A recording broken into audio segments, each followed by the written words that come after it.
Endure. In enduring, grow strong.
Welcome.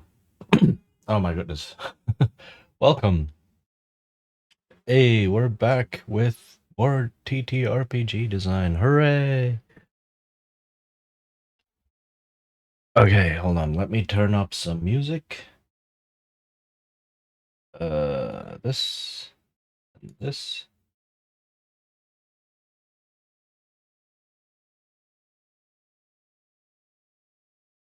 Okay.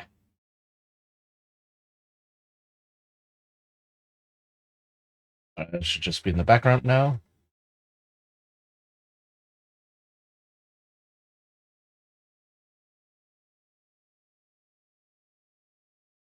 Too loud. Oh my god, what is this volume control clicky? It's not easy. Okay. Alright. So we have more RPG design happening. So this is still the same game. Big one. We have 6 pages of notes. Look at that. Look at that. Makes sense, right? Okay, let's go. So we're still at the OSR old schoolish type system. And yeah, we were designing a combat system.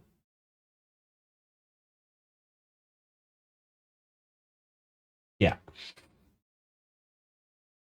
So no hit points. Yes, a single good hit can lead to serious injury. Yeah, I'm gonna get rid of the or death part.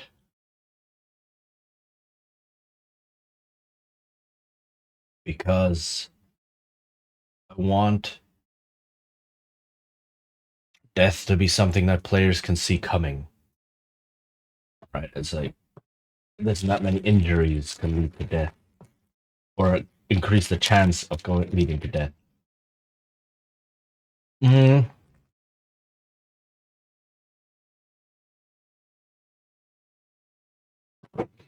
no need turn taking.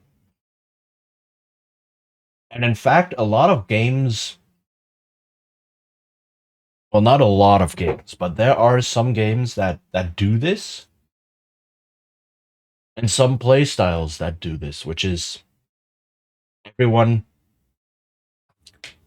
um everyone plans their actions and then they all happen simultaneously at once in one big chaotic explosion of combat. Right? So the players choose, oh, I will attack this dude, and I will run here and aim my bow, and I will go here and defend, and so on. And then the GM decides what the monsters will do, and then boom, everything happens. So that is also a way to play. Um, I don't think I want to go with that one. Sounds a bit messy, but we'll see. No conflict of attrition, very important. Right. Um, combatants go down quickly. Yeah, no numbers. Morale system. Um, will require use of other resources. Yes, so this is that's where we left off kind of. So this is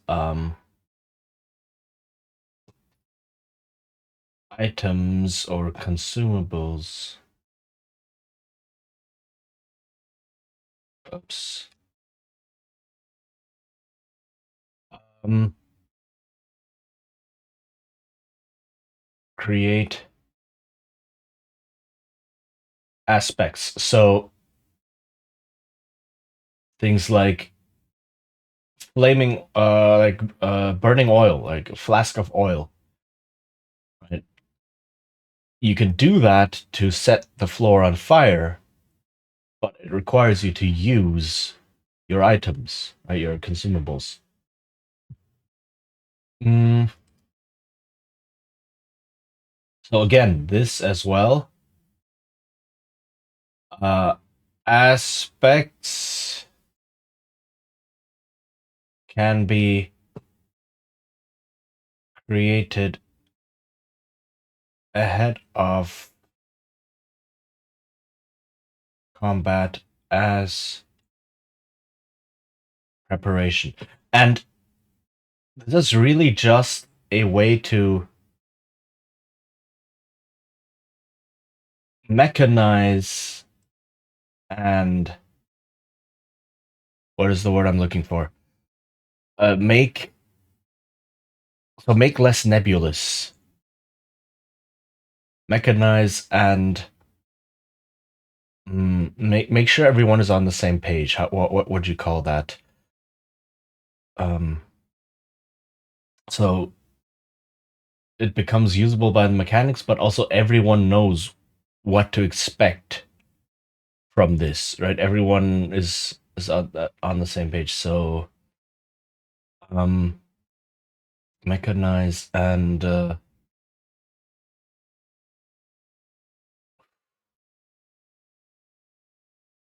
wow, I can't think of a word here. Uh, specify.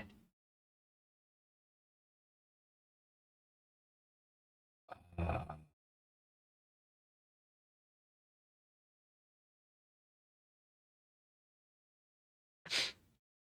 right.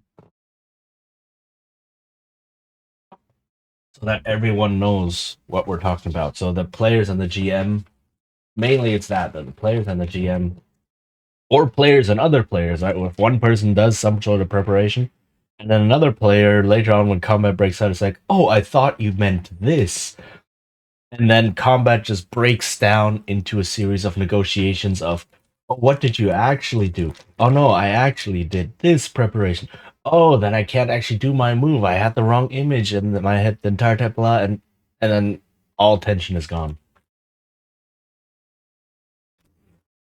And this should help alleviate that somewhat,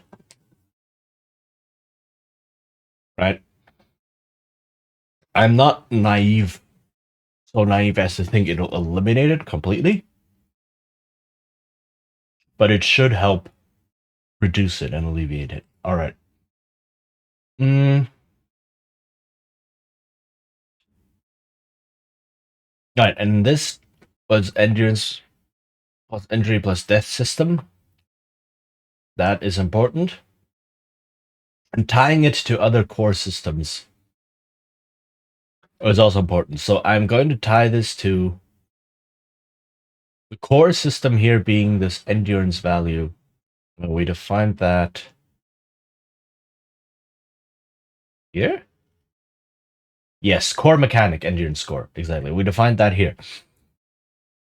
So endurance score is used as item slots, as hit points, is recharged by pursuing the personal goal, and can be spent to increase chance of die rolls. So the core mechanic is the endurance score, right?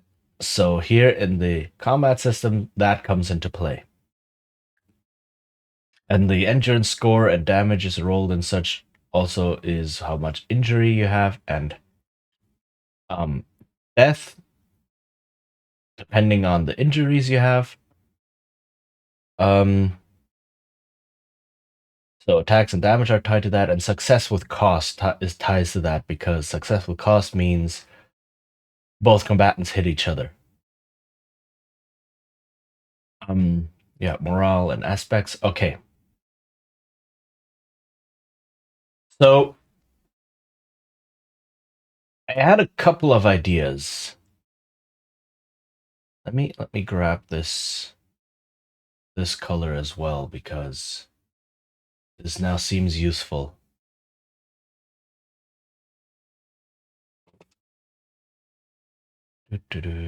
Okay. As like example and thoughts. So I had two possible systems. So and I'm still thinking because both systems have some flaws that I'm still trying to iron out. Right? So right now the system is current endurance system. All right, the current. Oh my goodness, that is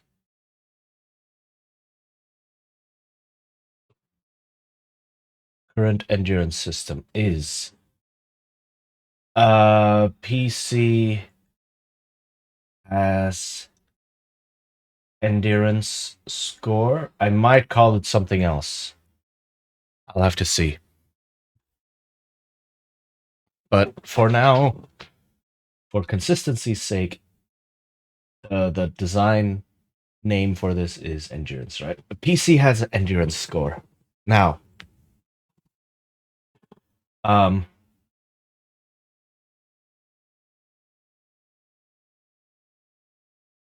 equals item slots, right?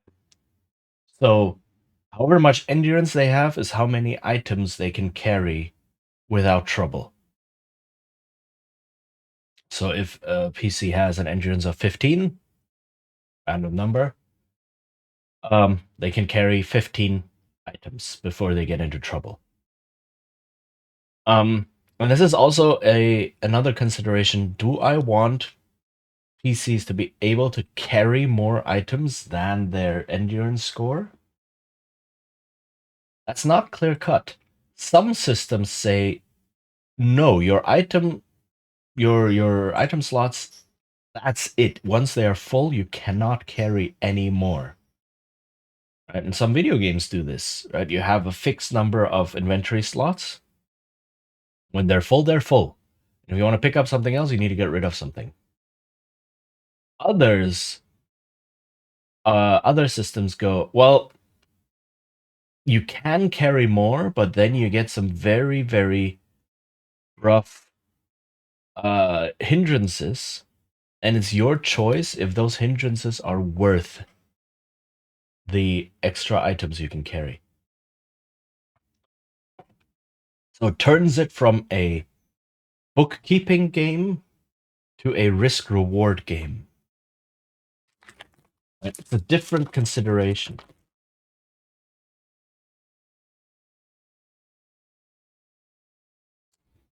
Mm,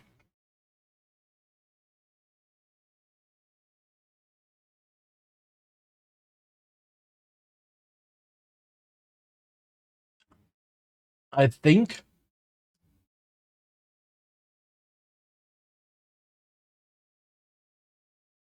with how my system works, I think I want the latter.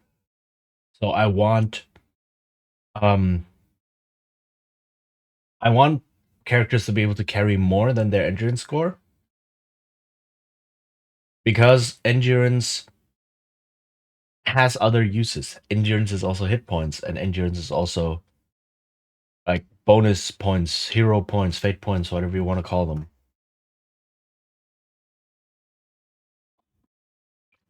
Um, Whereas in the systems where you cannot go over your item slots, the item slots are typically fixed, and they don't do anything else, more or less.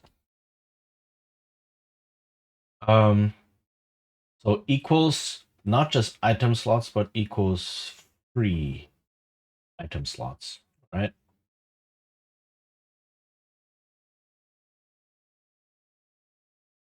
Equals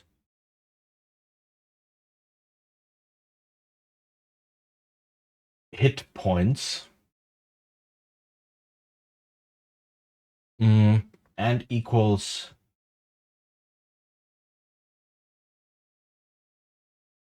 action points.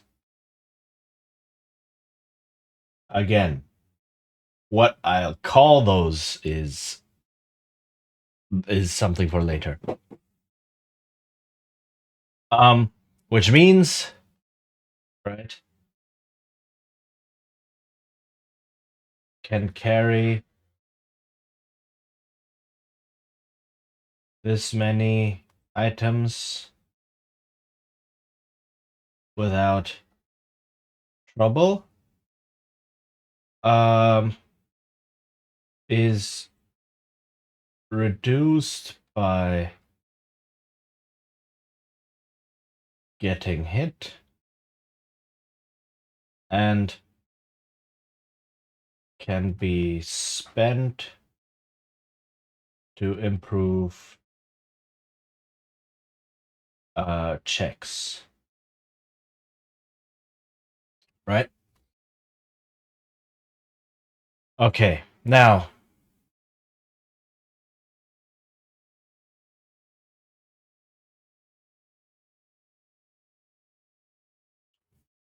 there are two systems that come in mind for the injury thing. So the first system was to introduce another stat, effectively called something like stress, right? Two ideas for injury. Also, like, I'm not changing the fact that injuries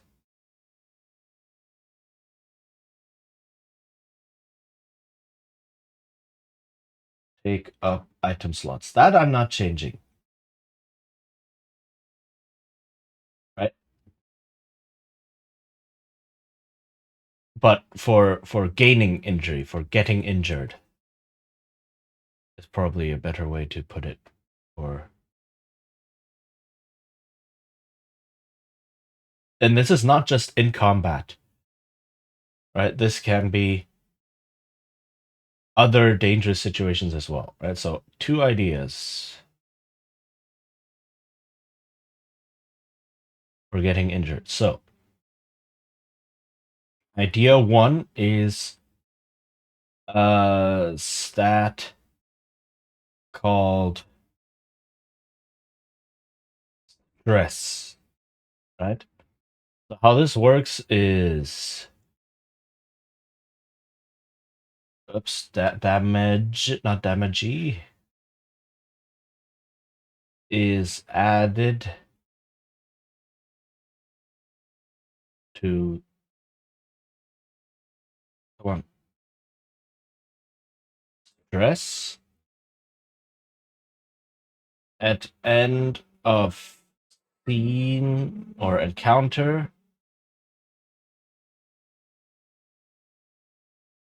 Roll against stress, right? And then mark result plus clear stress. So what this means is that every character has a certain reservoir of stress they can take in a scene, and any damage they take is added to stress, right? Either like getting hit by a weapon, or getting hit by a trap, or getting hungry, right? Suffering from hunger or cold or whatever, what have you, right? All these adventuring situations that make the PC's life miserable. Um, so this is added to stress, right? So whenever you take damage, you get some amount of stress. Either just the straight damage is added to stress, or it's converted somehow. I haven't decided yet. But then at the end of the scene, you have some amount of stress, maybe, right? If things went badly. And then at the end of that scene or the encounter, you roll against stress. So something like roll 1d6, and you have to roll higher than your current stress. Right? So the more stress you have, the more difficult the check becomes. That's the whole point. The stress value becomes a difficulty. And then you mark the result of that check. And the result is always, if you succeed, you lose a point of endurance. If you fail, you gain an injury. Right? So for both these ideas, success, lose 1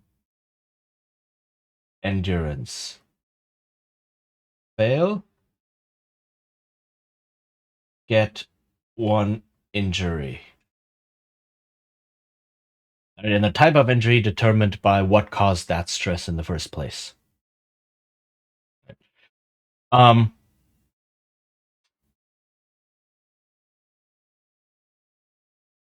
all right. And then the other idea is, instead of introducing something new called stress, it's the empty item slots. Right? Uh,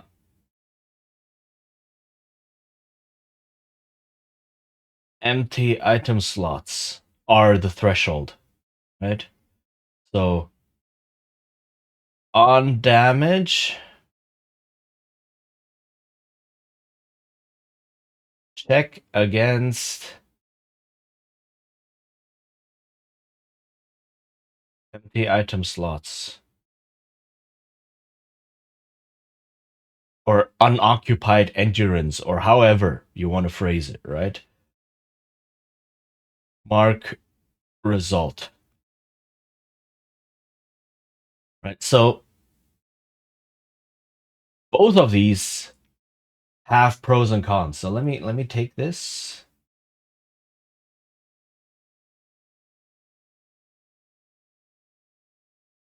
I grab that, Control C. Let's get a new layer.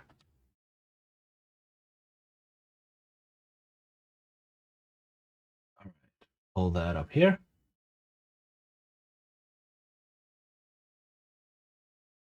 Okay. Oh, this is now a new layer. Merge those two. Okay. Also, I just realized I don't have to draw these every single time and just copy them.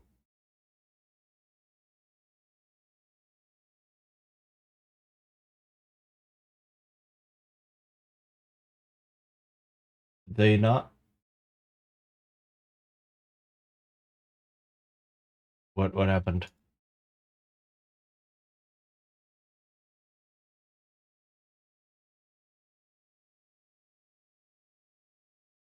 Hello?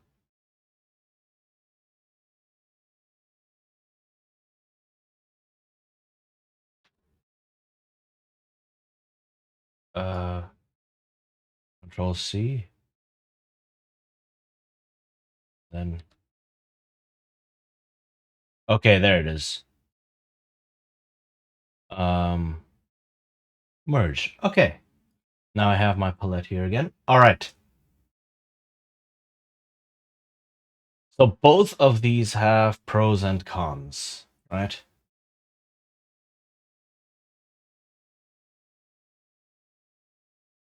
Um, so idea, let me separate these out a bit so that I get some space to write pros and cons. And some of these, like doing this allows me to check what pros and cons are bigger and more or less solvable. Pros, cons, and then let's do the same here. Pros, cons, right?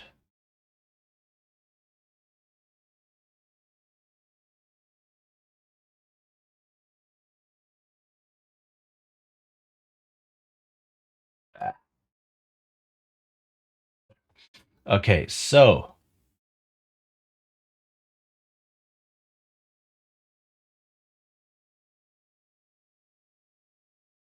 all right, so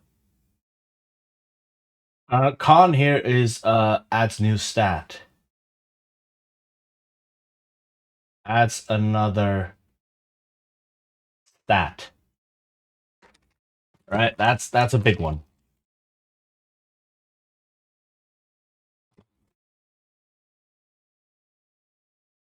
And I mean, the game doesn't have a lot of stats to begin with. Uh-oh. Ads are gonna start soon. Oh.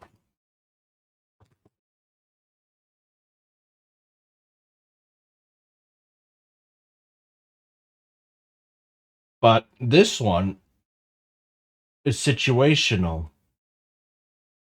kind of ephemeral.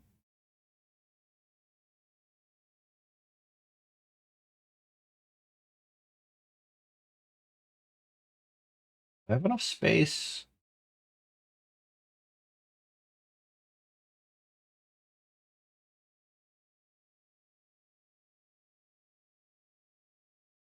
Oh my goodness.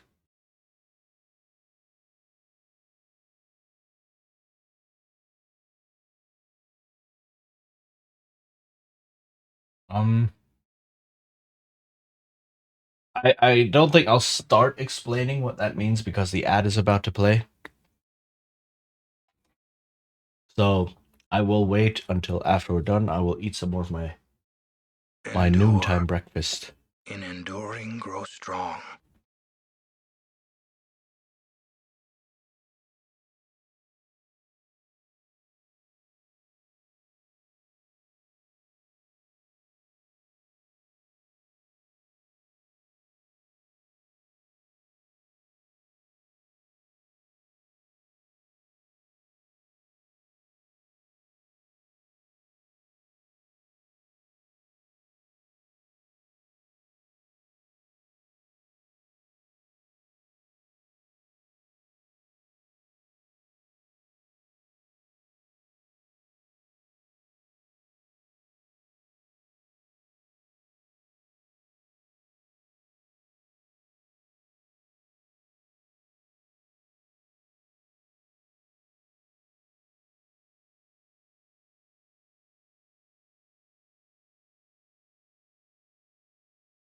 This thing's still on?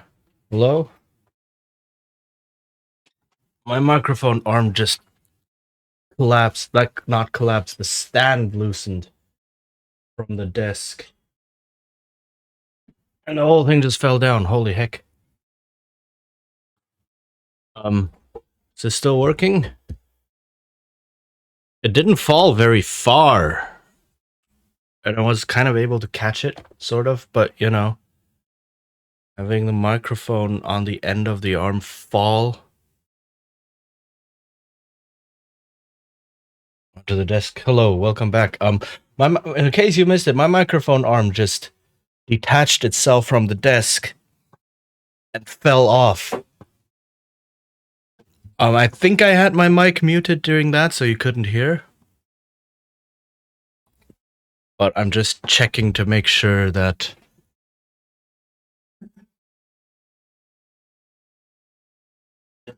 it's attached properly and that nothing broke. Because wow, that was scary. Okay, it looks to be okay.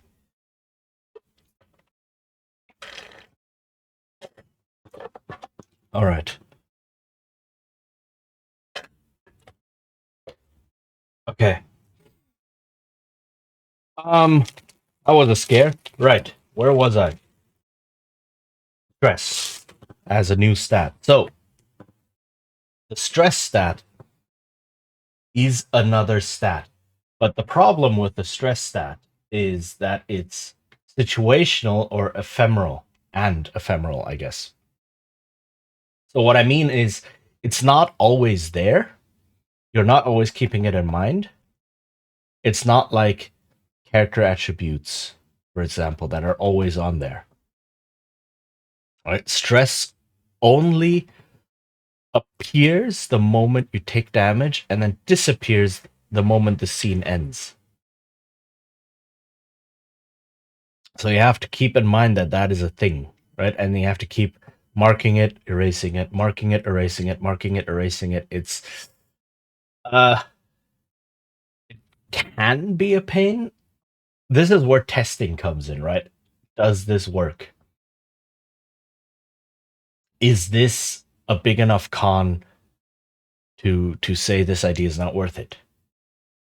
That is something that testing needs to reveal.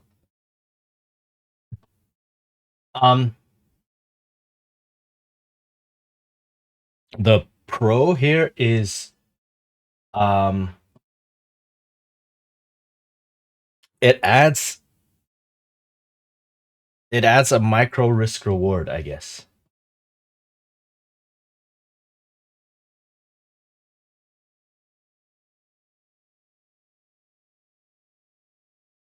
Hello? Okay. Right? As in you don't know, or you can kind of see, all right, I'm already at 3 stress. So I want to risk taking more. Right? With 3 stress, I have a 50% chance after the scene is over to not take an injury. And it kind of helps build dread over the scene, right? Oh my goodness, what is going on? Hello? Did my tablet break? Please don't tell me my tablet broke because my microphone fell on it.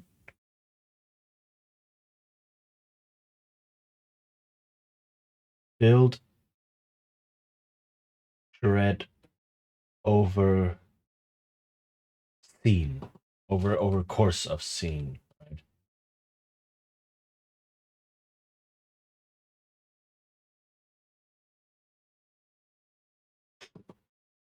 All right.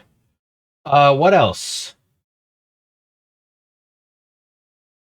There was something else I just thought of.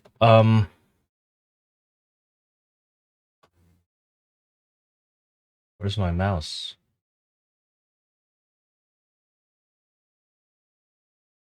Oh my goodness, all sorts of random buttons were hit by my microphone arm.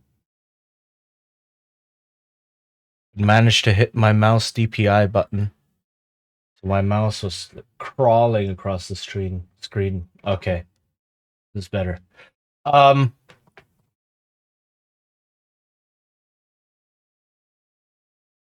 was I thinking of? It makes that's it. Makes damage very volatile. So, if I say, well, a weapon hit deals 1d6 damage, right?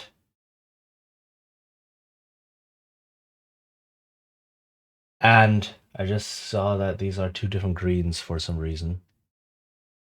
Doesn't matter.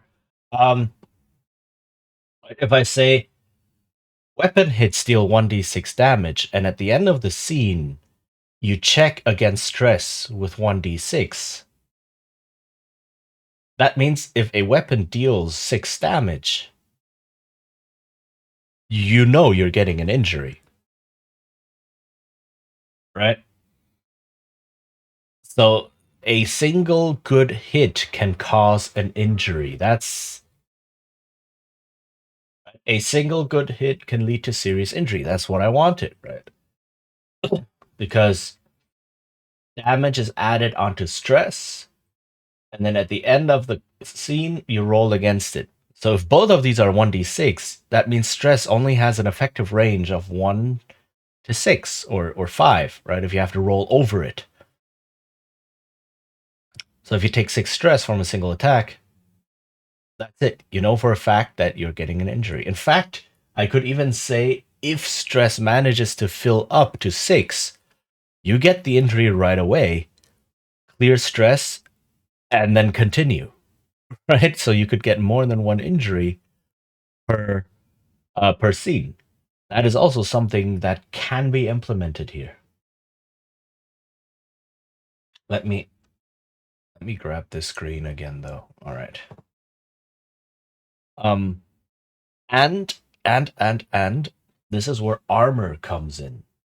It feels like I'm gonna use this system because I can think of so many pros. So, armor has what the heck am I doing? Has a clear role. Reduce damage counted as stress. So if you have 3 armor, right, and someone deals 4 damage to you, you only get 1 stress. So armor has a very clear role. And armor is also a cost benefit analysis because every piece of armor might give you 1 point of this damage reduction, but it also takes up 1 item slot. And you can think, well, okay, sure, I'll walk around with 6 pieces of armor. Nothing can damage me anymore. Well, nothing normal can damage me anymore. But then half of my item slots are gone. Right? And then I also want a weapon, and I want some torches and rations. Oh, look at that. I have 3 item slots left, or something like that, right? Um, that is a consideration. I can, of course, limit that. I can limit the amount of armor that can be effective. Some games do that. Cairn, for instance, another OSR game, is also every piece of armor is an item slot, effectively. But only 3 pieces of armor count, right? So any more that you wear don't do anything. And armor is also reduces incoming damage. So same thing. Um, let's check this. This is pros. No additional stat. Right. Makes item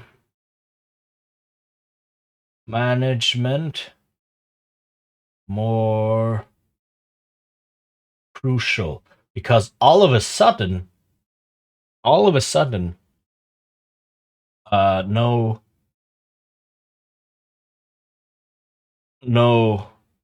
one hit point wonder. So what that means is in many games that use hit points, the only hit point that counts is the last hit point. Right? If you have 1,000 HP, you fight just as effectively as if you had your full 1,000 HP left, or if you had 1 HP left. Right? None of the previous 999 HP that you've lost matter. It doesn't reduce your effectiveness, it doesn't reduce your strength, it doesn't reduce anything about how your character acts. It's only that last HP. That's the 1 hit point wonder. And other games try to circumvent that somehow by saying, oh, if you have half of your hit points left, if you have a quarter of your hit points left, then you get stacking penalties. Or they do away with hit point systems in general and have, if you have 1 wound, right, then you get -1 on all checks. If you have 2 wounds, you get -2 on all checks. 3 wounds, -3, and then 4 wounds, well, you're dead at that point. Or so, right? That's Savage Worlds. That's the Savage Worlds system, for example. And it circumvents the 1 hit point wonder. So this also circumvents the 1 hit point wonder in a way, right? Because if you have 10 free item slots, you feel very secure when you're getting dealt damage. Because again, if damage runs on a 1d6 scale, and you have 10 free item slots, and that's the damage threshold, yeah, you're not going to get an injury. That's just not going to happen. But if you're down to, say, 2 free item slots, because you've been adventuring for a while, picked up some stuff, lost some endurance, whatever, suddenly your chance of injury goes up massively. And again, it's you have to roll, I don't know. If you roll above your free item slots, you get the injury, right? So you have to roll below your empty item slots to succeed. And if you have 10, rolling under it with a 1d6 is a 100% chance of getting it. If you have 2, then rolling under it with a 1d6 is a 1/3 chance, right? So that really changes it. So that makes it, if you're running down on your last few empty item slots, then you really want to reconsider how do you use them. Do you keep them as a buffer for injury prevention? Do you spend them now to make sure you make this check to prevent further opportunities for getting injury?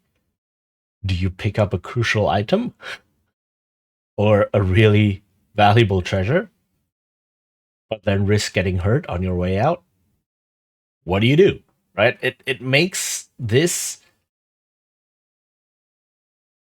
much more intense.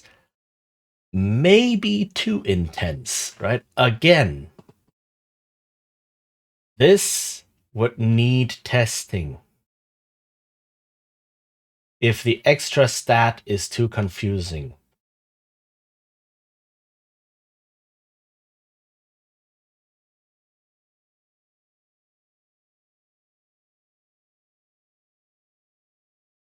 And this would need testing.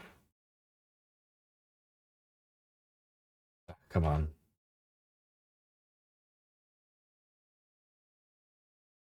If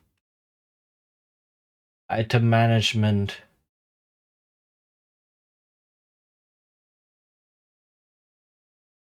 come on becomes too intense and that players suddenly play it too safe and just don't do anything anymore. It's like, oh guys, we have 6 item slots left, 6 empty ones. That's it, let's go home. Right, kind of the D&D problem of blowing all of your spells and abilities and long resting after every encounter. Not that bad, but kind of that players are so intimidated by getting injured because they don't have enough free item slots that they just call it quits. The con here is I have no clue how to integrate armor. How does armor work? Because here's the thing. Armor takes up an item slot. So what does armor do? If armor is just counts as a free item slot when calculating injury, then why would you bring armor in the first place? Right? It's the same thing as having a free item slot, but only in limited situations. So that doesn't work. Right? I have to keep in mind that armor takes up an item slot, and I am using the free item slots as the threshold. So armor needs to do something. One idea is that if you take damage, right, you can mark armor as being you can have armor absorb that damage instead, but then the armor becomes damaged. So say you're wearing, I don't know, a helmet, and then someone hits you, deals 6 damage, and you go, well, I only have 3 item slots left. Right? And then you can say, okay, never mind. My helmet absorbs that blow. The damage doesn't go through, 100% doesn't go through. You don't check for anything. But now your helmet is damaged and no longer works until you repair it. Right? Either, I don't know, with a repair kit, if you have time, maybe that's a thing, or back in town, whatever. And that means, and in this case, for example, having the free item slot wouldn't have helped, right? If you have three left, 3 empty slots, and a helmet, and someone deals 6 damage to you, not having the helmet would not have saved you from that damage. So having the helmet helps. That provides a natural limiting factor to armor. So someone might not want to load up on armor because at some point, not having a piece of armor and having that item slot be empty is worth more than having an extra piece of armor. Like the it's a diminishing. What do you call that? I forgot. And I studied, I minored in economics. What is it? Diminishing returns. Diminishing returns, is it? Right. So the first piece of armor can really make a difference. The second piece of armor is also really, really good. The third piece, now we're starting to get into territory where maybe having an empty item slot is better. And then the fourth piece, questionable. And then beyond that, probably not really worth it. So yeah, that's a self-limiting factor. So, but then if I go with that system, go with damage absorption, right? That is another system. Is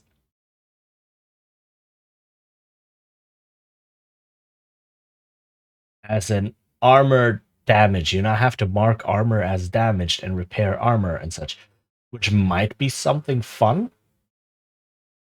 But again, needs testing if this system is too fiddly. Right? If looking at your inventory and being like, I have a helmet. Oh no, wait, the helmet is already damaged. Right? And going through that, yeah, I don't know. There are definitely games out there that do the whole equipment also gets damaged. And this is another point of attrition, right? And I want attrition in my game, like overall adventuring attrition. And having your equipment be damaged, having your armor be damaged is a good form of attrition. And um and then it's another choice. Do I lug my damaged helmet around, or do I just get rid of it to clear up space? Maybe that helmet cost me quite a bit of money, right? So is it worth it to carry around a damaged helmet? That's another choice. Um,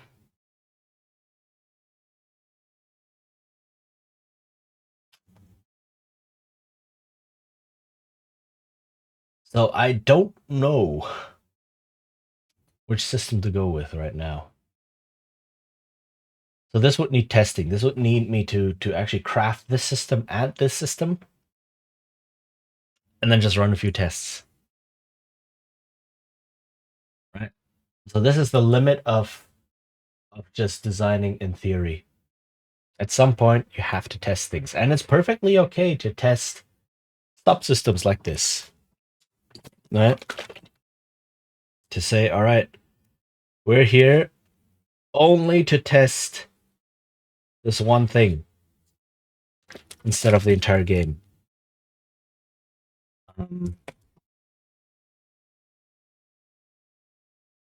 So yeah, that's. So I can't decide right now because I don't know how these will play. But these are the two main ideas that I have right now. So the con of each of these is it introduces a new stat or system, right? And there are certain pros to each of these. So I can't decide right now. Uh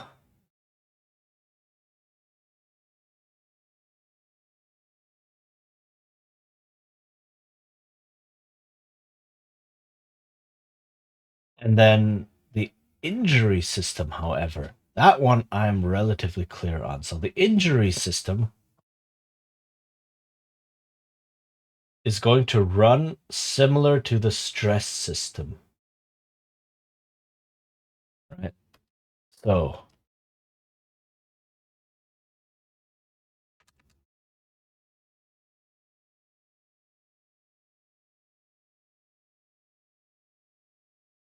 oh yeah, that's a horrible ampersand. Right. Injury and death. So how this works is similar to the stress system above. So when PC gets an injury, maybe right away, maybe at the end of the scene, I have to check. Roll against current number of injuries. Right. So and maybe you have to add a +1 in there or a -1 in there. -1. So the first injury doesn't right away kill you. Only the second injury can or so. So that means you don't roll for the first one. I'll have to see.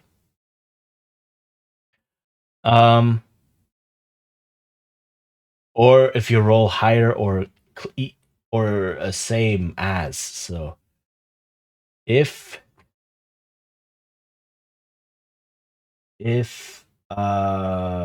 roll is higher or equal to number of injuries, PC is safe. Otherwise, PC starts dying.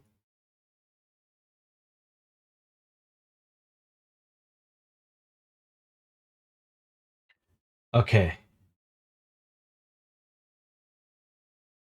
I just thought of another big pro on this one.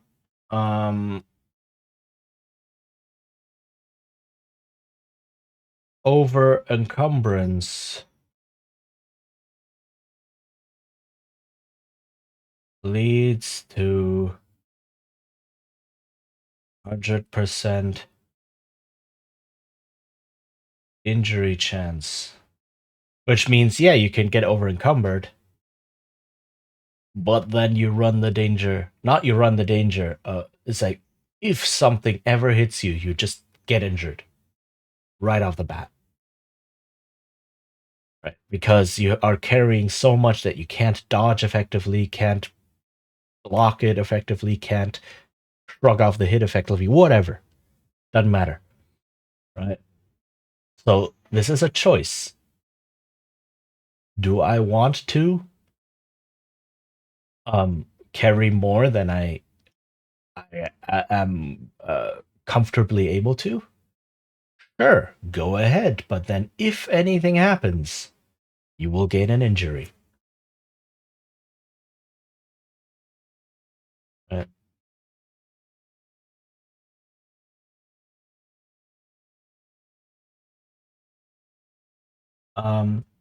And then the more injuries you have, the higher the chance of you starting to die. Right? Which is a simple system, but also the player can see it coming. It's like, oh, I just got my 4th injury. Oof. I now have a 50% chance of starting to die. Right? So that is definitely something the player can estimate and can put into their calculations. Right, risk assessment.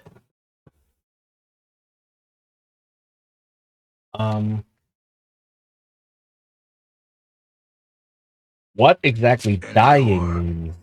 In enduring, grow strong. I have to see.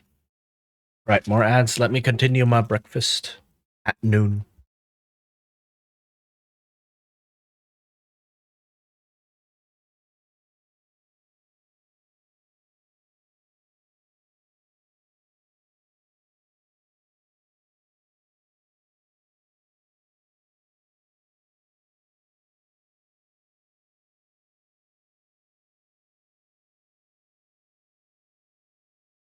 And I'm muted. I was muting the mic because you don't have to hear all of the plastic rustling and all of those noises. There's no need for that to bombard your ears with those.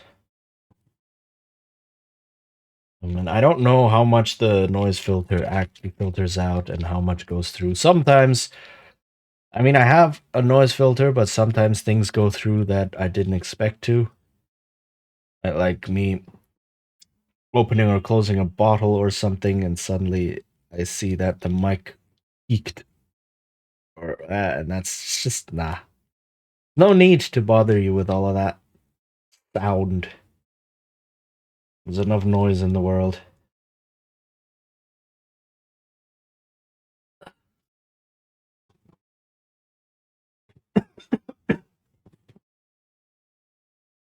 All right, welcome back, everyone. Mm,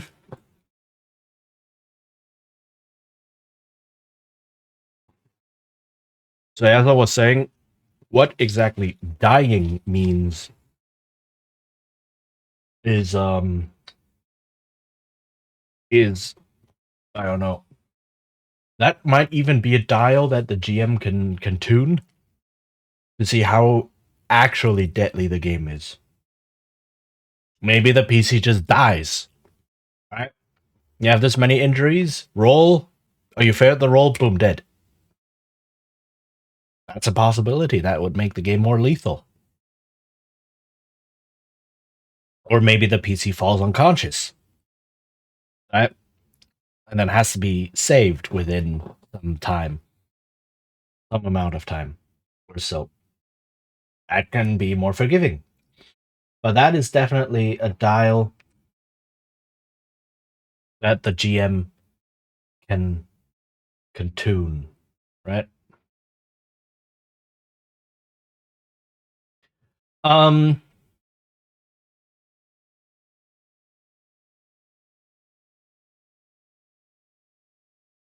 right.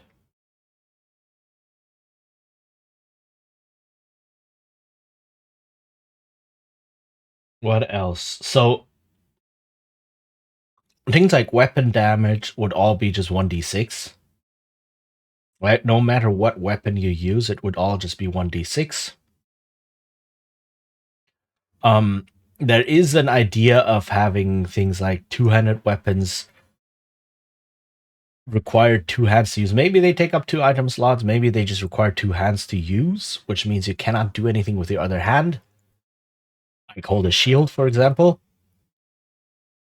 But a two-handed weapon would deal 2d6, keep the highest, right? So the average damage goes up by one, which can be very useful.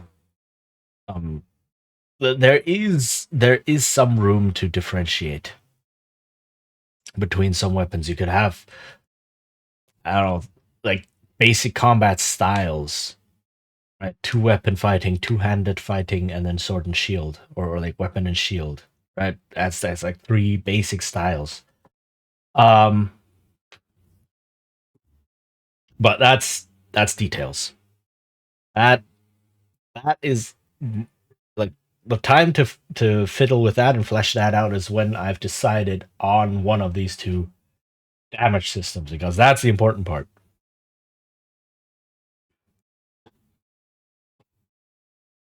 Um,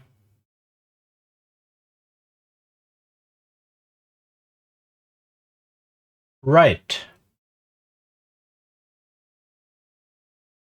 Uh,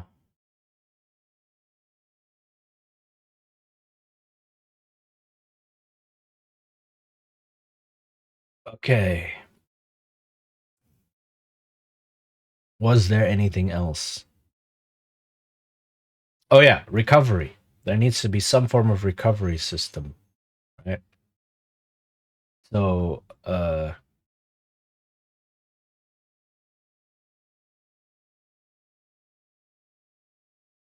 recovery is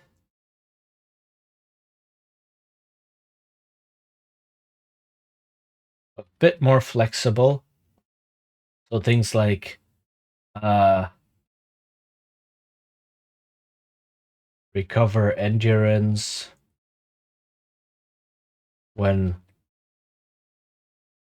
playing to what did I call it? Personality traits? Or goal, the goal, right? Playing to goal. Or maybe things like, yeah, personality. So all of a sudden, you pick things like character traits, like personality traits or background traits, and if you play to them, you can recover some endurance, which makes it very important.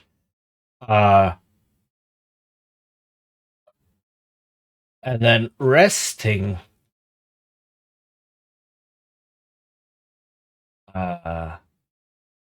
has different results based on injuries and maybe encumbrance, right? Like maybe when you rest, you recover some amount of endurance, but the amount of injuries you have um, limits that. Or you can either recover an injury or endurance, not both. The encumbrance matters, right? If you're over encumbered or not. And like I said, different types of rest, right? Also,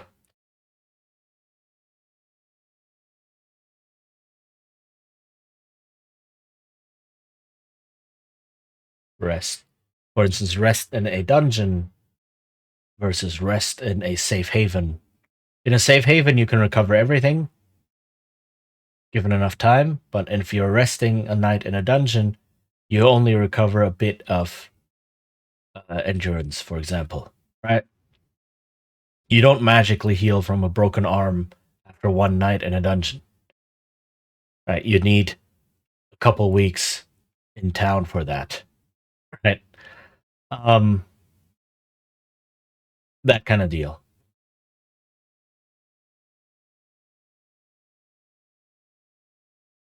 Okay, but this is again relatively open, and it's possible to just iterate on this very very quickly. Um,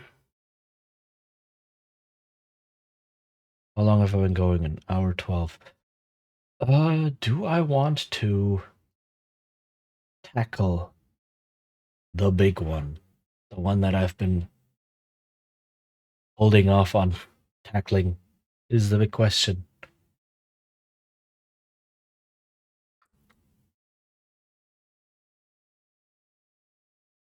Sure, let's do this. It helps talking about it, I guess. But yeah, for now, the combat system, damage system, etc.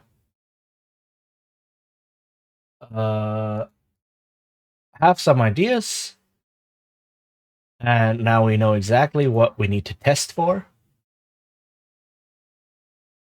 Right. So that is, yeah, okay.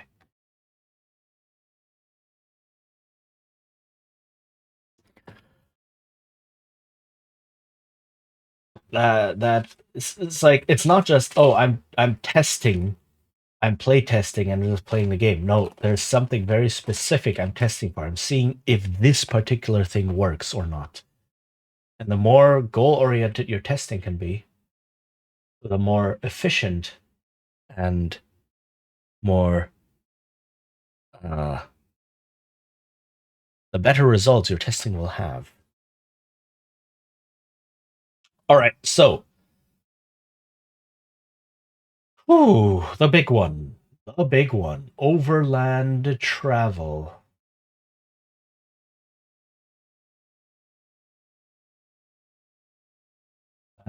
That is horrible writing.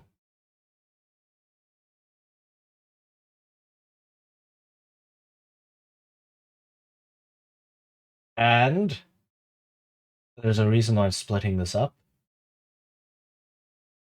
Wilderness exploration.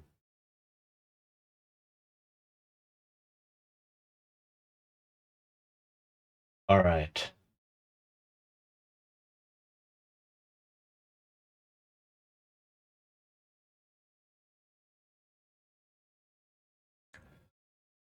So, what do I mean with these two? Pretty pretty self-explanatory, really. Right? This is when you travel around the world, around the campaign world. But why split this up? What is the difference? What do I mean with these? So, overland travel.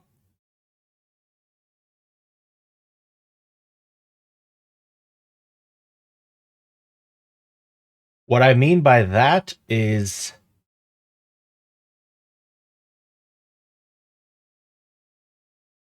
and route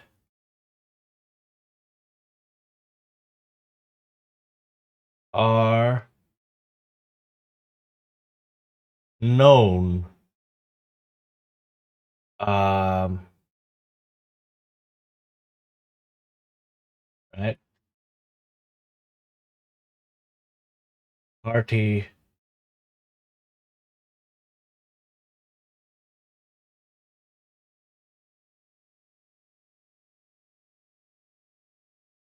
and then wilderness exploration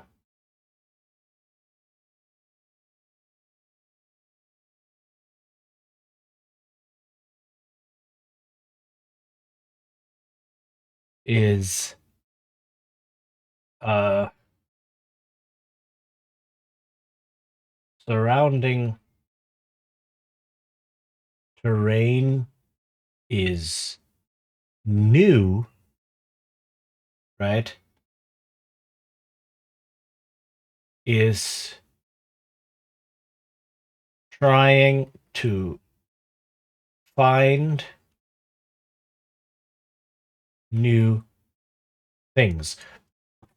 So a big difference is overland travel is kind of like you travel from city A to city B along this trade route, right? This trade road that everyone is using. And there's yeah, sure, the travel needs to be planned out. It uses up resources and time, and there might be things that happen along the way.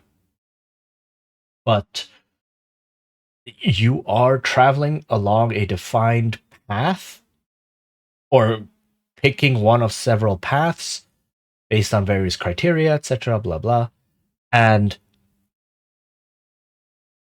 and then just walking from A to B, kind of. Wilderness exploration is you go into the unknown, untamed wilderness. You don't know what to expect. You don't know what's there. And you go into there to find something.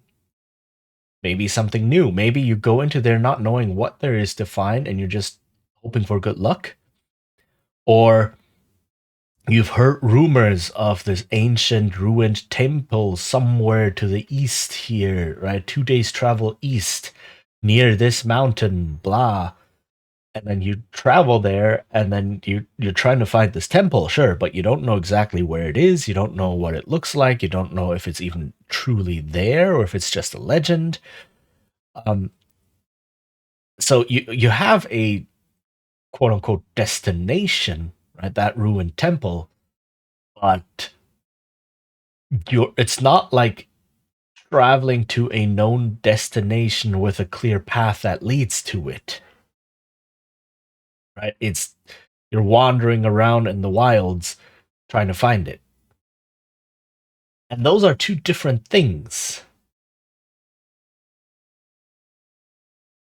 However, is it possible to combine these into one system is the question. Because once you do enough wilderness exploration, at some point, you will have overland travel. Right? So if you've explored a certain patch of wilderness for 2, 3, 4 months, then you already know, yeah, we found this one temple here, or oh, we found this ruined city, or oh yeah, there's this grove over here. And by now we know how to get there. We have blazed a trail, right? Maybe even cut down enough undergrowth and such, or walked this path so often that you can see the trail if you know what to look for, or we know exactly how to get there, right? Walk this way along the river until you hit this big tree, and then you turn east, and then you walk until you hit this strange rock formation, and then you turn there, and so on. So there is a known path to a known destination, right? And you have created that using wilderness travel. And then if you travel to those bits of wilderness that you have explored, it becomes overland travel. Not safe overland travel, mind you. And even normal overland travel is not necessarily safe or uneventful. That's not the point. But it is a fundamentally different type of movement and different type of travel than go out and try your luck. Right? And think, like, I don't know, did Indiana Jones ever really do any of that travel? Alan Quatermain, probably better example. Alan Quatermain is going out into the wilderness and traveling around, not knowing where he is, where he's going, and just trying to find things that he's heard of. Versus, right, traveling from your village to the next biggest town to go to the market. That kind of deal. Um, However, if it were possible to combine these two into one unified system, that would be really, really good. Because then it doesn't mean that you have to switch systems midway in travel sometimes, right? It's like, oh yeah, you're doing overland travel. Suddenly, out in the forest, you hear the strange sound, and the party's like, oh, okay, let's go into the forest. Except we have no idea what the forest is like. We have no idea how big it is. We've never been in there, blah. And suddenly you have to switch into wilderness exploration mode and unpack a completely new system. I would like to avoid that if possible, right? And these systems share some commonalities, right? So, uh,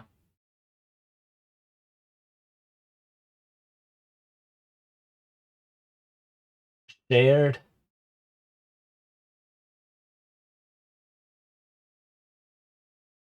shared commonalities is uh the travel itself and associated resource and time. Oh, this is, I cannot write anymore. Holy heck.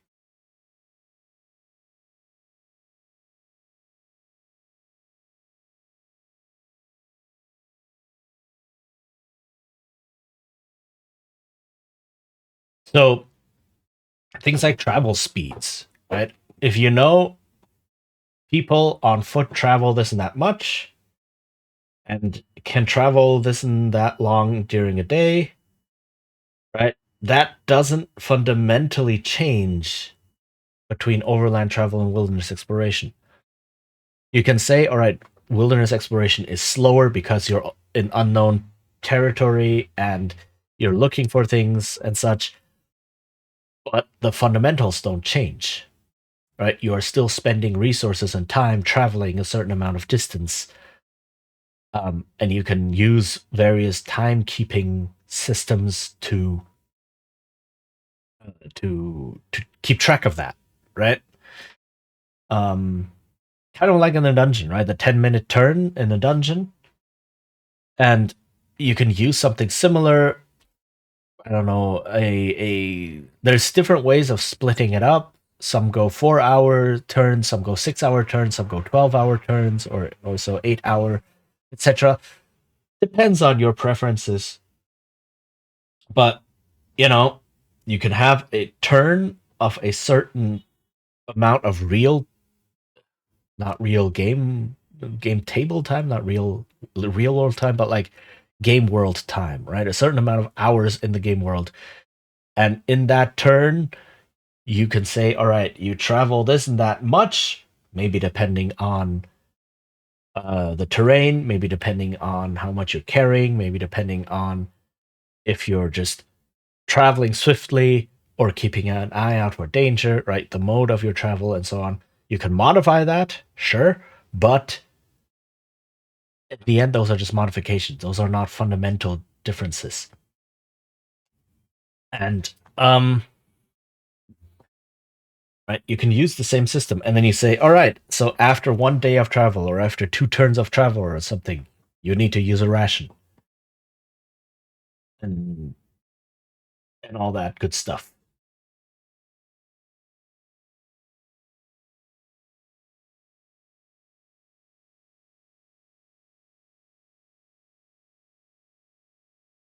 Um, what else?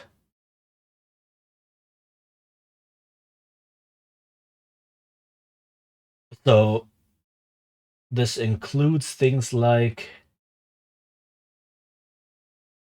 turns,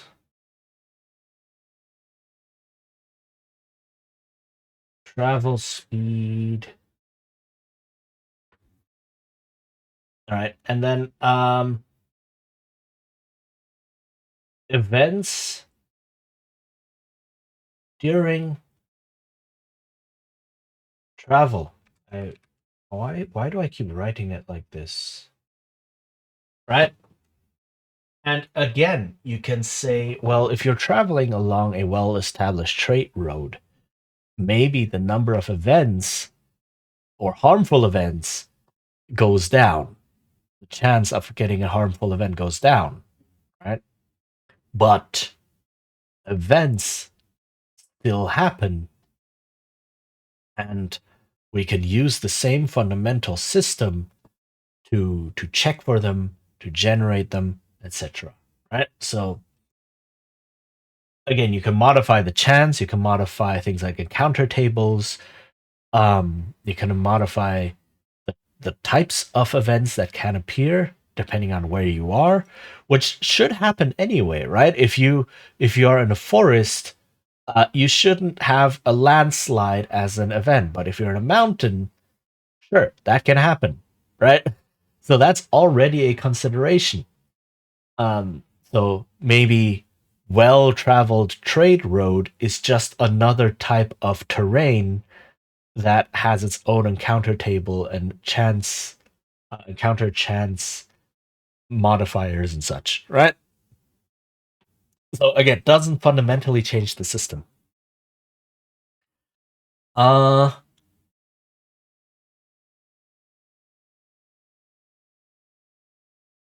what else is there that's shared?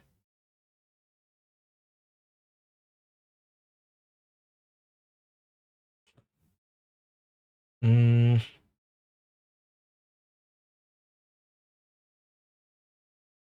there is a very interesting point that's not a shared commonality in and of itself. Um, but there's the whole thing of getting lost.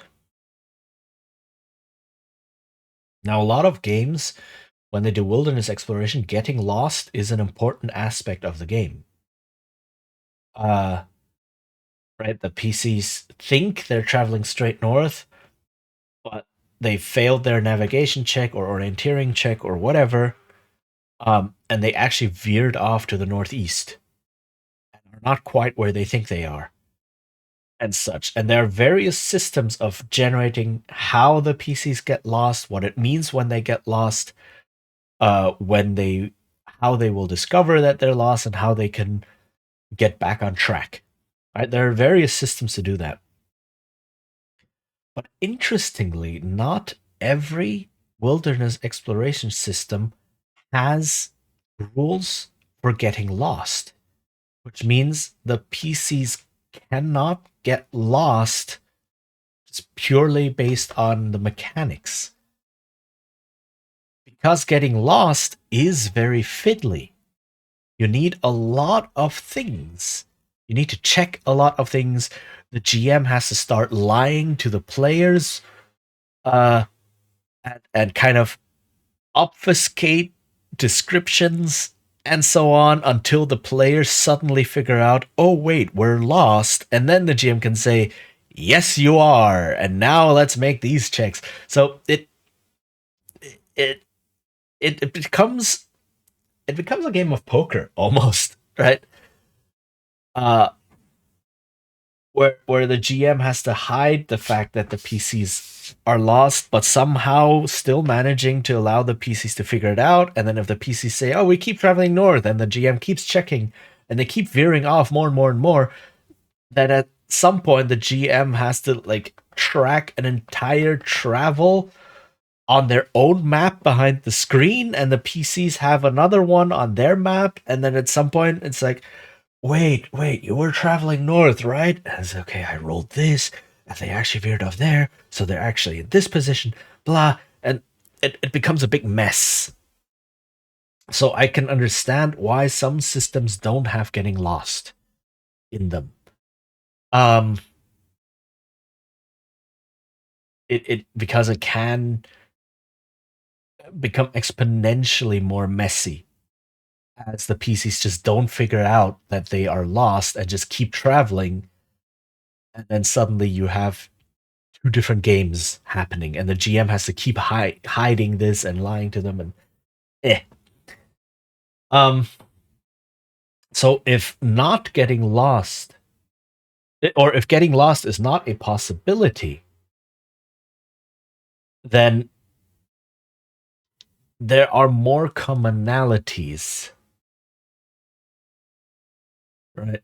Um, wait, no, I have to think. So it's the whole getting lost is only a thing in wilderness exploration. It's not necessarily ah, maybe it can be in overland travel as well, right? But typically in overland travel, you're traveling along a known path.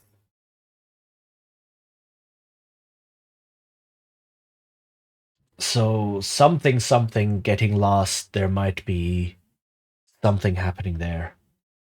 Um, because in the wilderness, you also have path. You have things like animal, animal paths. You have streams and rivers. You have things like um, the edges between different terrains, like edge of a forest, right? That you can travel along, and that those are paths. So there's a commonality there between following a path versus not following it, going off into the wilderness and risking various things. Among them, the possibility of getting lost, maybe. Okay, that is a bigger thing I need to think about. Endure. In enduring, grow strong. Okay.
Sorry, I've just been eating my.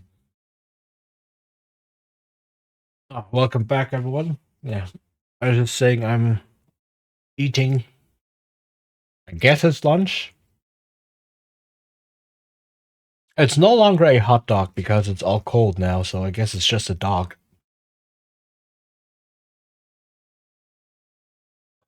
So that's what I'm eating. Anyway,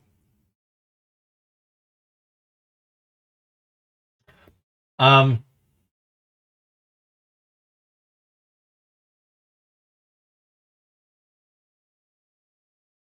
okay, I guess the thing I was trying to put into words is that this is kind of a it's not a binary system of you're either doing overland travel or you're doing wilderness exploration. It is a spectrum, right?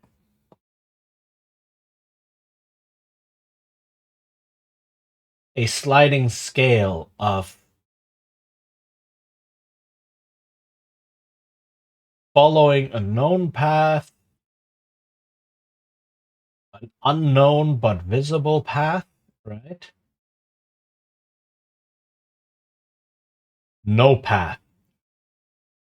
Right? So known path is like you're in city A, and then traders or so say, yeah, if you follow this trade road to the north, right, after 5 days, you will hit city B. Okay. So we know we stick to this trade road, we follow this path, we will hit our destination in 5 days. And then there's unknown path. It's like, there's this river flowing through the forest. I wonder where that leads. And then you just follow the river. So it's a known it's a path that you can very, very clearly see. Um, you cannot get lost, right? All you have to do is turn around and follow the river the other direction, and you get to back where you started. But you don't know where that path leads. You don't know what you will find along it, and so on and so forth, right? Um, so that's what I mean with unknown path. And then you can say, oh, the river becomes a waterfall here. We can no longer follow it down this way. Oh, hey, I'm on Ishtar. Happy night. Hello, welcome, welcome. Yeah, uh, it is noon here, but yes, happy night, I guess. Depends on where you are. Happy time zone. Um, how are you doing? You have a time question? Okay. What time question do you have?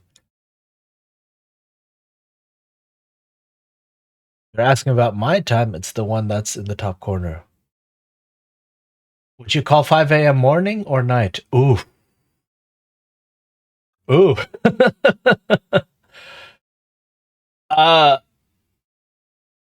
I would oh, that's a good one. I guess that depends on if you are already awake or still awake. Um my gut instinct says 5 a.m. is morning, but sometimes when I go to bed at 5, it's like, yeah, no, it's still dark outside. This is still the night. I'm still going to sleep at night. But it feels a bit strange. So yeah. Like initial answer, yeah, I think I would call 5 a.m. morning. Um and also depends on where you live, right? If you live closer to farther away from the equator and it's summer for you, then 5 a.m. it's already bright outside.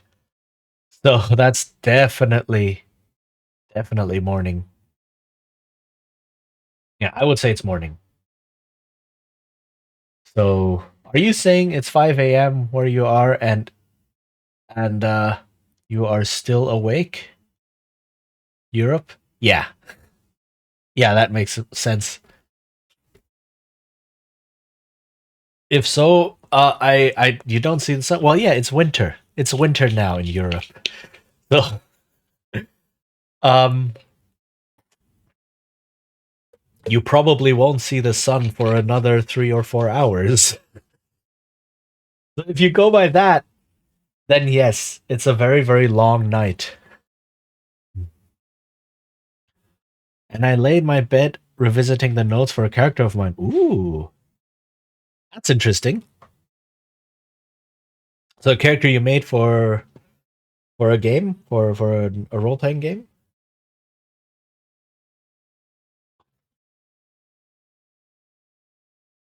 What game are you playing? Because I'm always the TTRPG character I haven't played for long. The Dark Eye. Oh, yeah, that's yes, I know that one. Um, fifth edition is it? Is that the newest one? Fifth edition. Matilda Raven Witch. Ooh, okay, that's interesting. I mean, the Dark Eye. Yeah, the characters can get extremely intricate, right? A lot of values to go through, a lot of different details to have. So they can be very, very fun to build and just to look at and see, oh yeah, I know this thing and I can do this thing. And I definitely understand the interest in that. She has healing magic and her story is a bit funny and cute. Okay.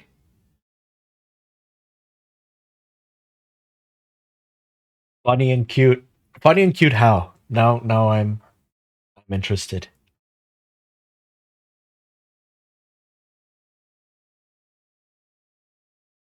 Always, and I find that players sometimes come up with the like with backstories where you just go, wow, where did that come from? Right? Like completely new things. Which is not necessary, of course. So for anyone else watching, don't feel like you have to be the most innovative writer. Uh when creating backstories. Gogol, her raven, was originally a baby bird she tried to help as he fell out of the nest, but Gogol refuses to leave the young witch. Ah, okay, yes, that is very cute indeed. So she rescued the baby bird, and then the baby bird is just like, you know what? You are my pet now.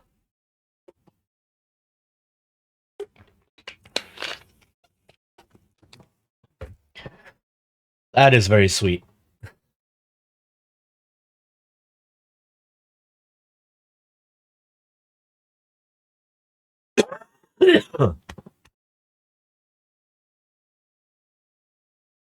um. So are you going to play that character again? Like, do you have a game lined up? Funny story dynamic. So Gogo is a mix of a big brother and visor. Yes,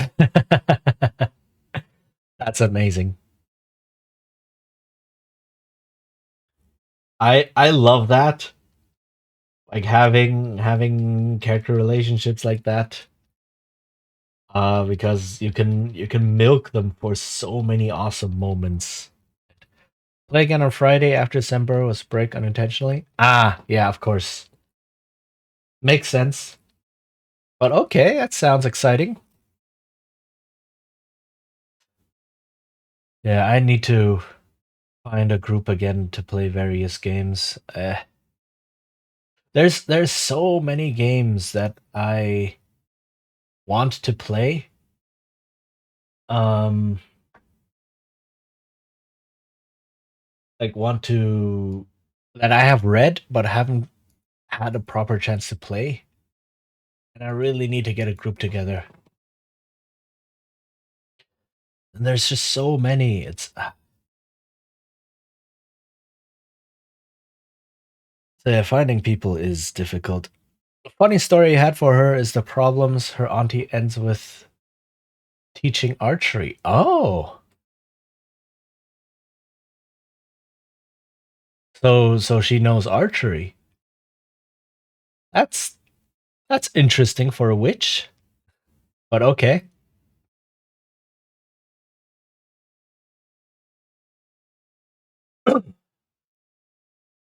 But that's also the good thing about a system like the Dark Eye, right? Where you can have a character learn anything and everything. Young Matilda sneaked out of the home in the middle of the night to bandage up a practice dummy. Oh, okay. That is. I love that. I love that so much. So yeah, healing magic. I get the connection now. So the dummy can heal. Yes. Okay, that is absolutely adorable.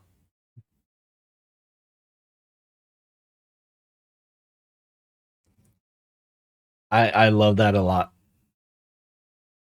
The first the practice dummy and then the baby bird and now it's like, yo, I'll just heal everyone. That is good. And as expected, Auntie catches Matilda. Oh no, that that is not good.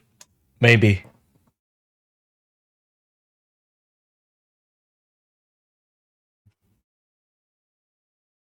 Hmm.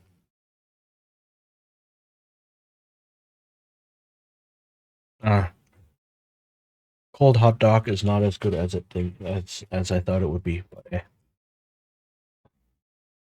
what should I do with you? Yeah, send her off to a hospice or something to become a healer. I guess.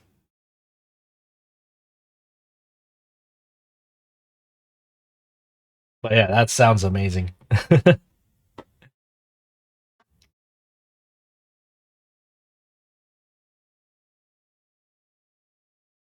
Because as a parent, you can't really be mad as a local healer in the village. Yeah, true. True. A born healer, right? And every village should be happy to have one. Um,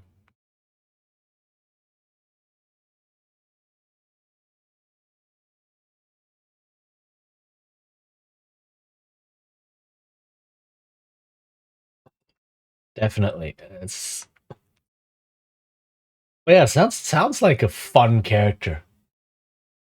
It's always great to see like, oh yeah, you can have a lot of fun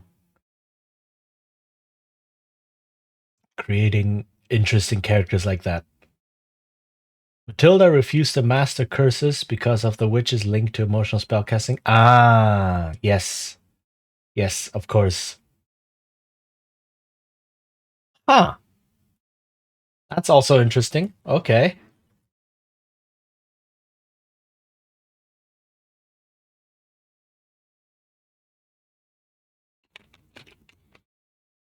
But yeah, it's that's I think one of the joys of role-playing games. Like one of the big ones. Moment of anger, she may harm someone, nothing she would like to do. True.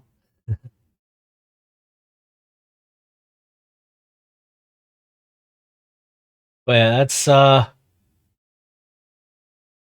one of the joys that I see a lot of times when it comes to role-playing games is just thinking of interesting characters and their stories and just creating characters.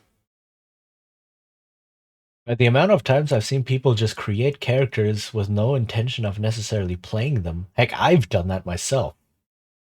Um, can be a great source of fun.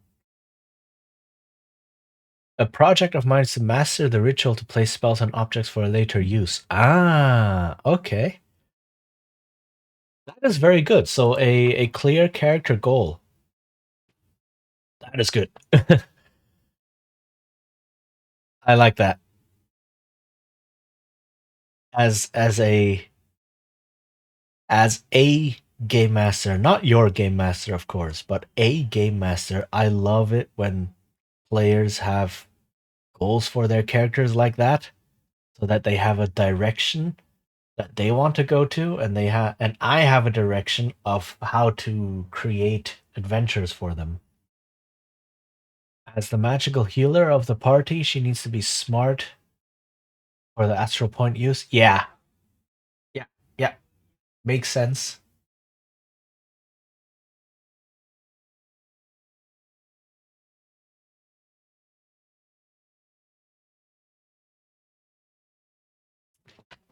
So yeah, to anyone else watching, give your characters goals. Give them something they want to achieve, something they want to do. I designed a spell for Matilda that is cute and scary. Oh no. Oh no. Dare I ask?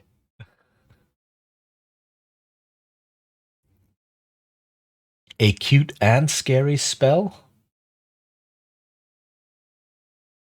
I don't know what to expect from that, but okay. Animate a wooden object like a marionette. Ah, okay. All right, so you can do cute things with it, but you can also do scary things with it. Usable on her teddy bear. Right. Okay. Okay.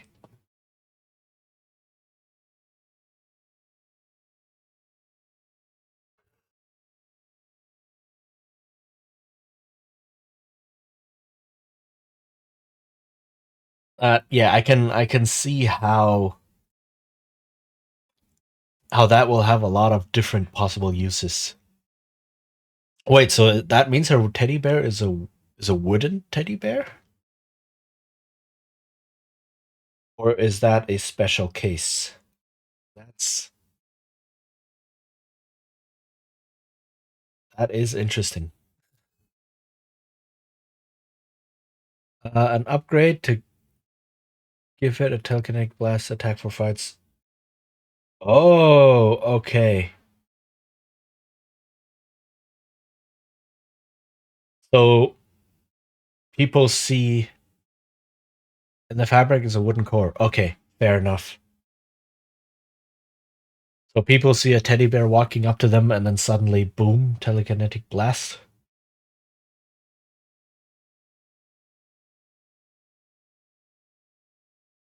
I can see that being a good sneak attack. uh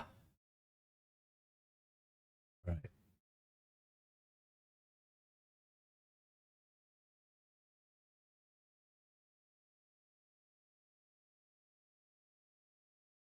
Let me just draw some things here.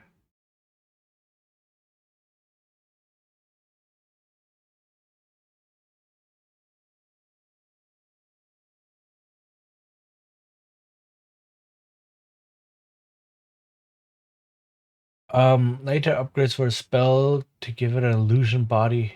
Ah,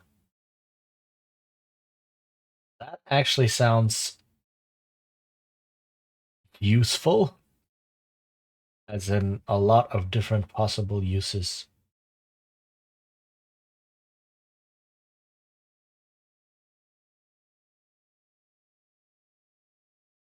Okay.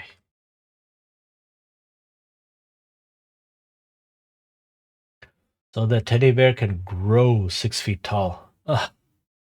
Oh, I get it. That's clever.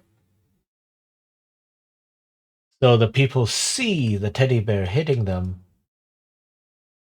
and they feel the blast from the hit.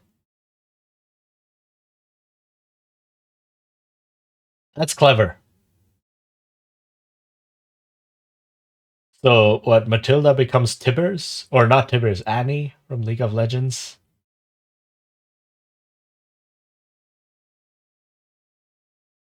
and has her very own Tibbers. And then all you need to do is set the bear on fire, I guess. So the object can move. All right, all right.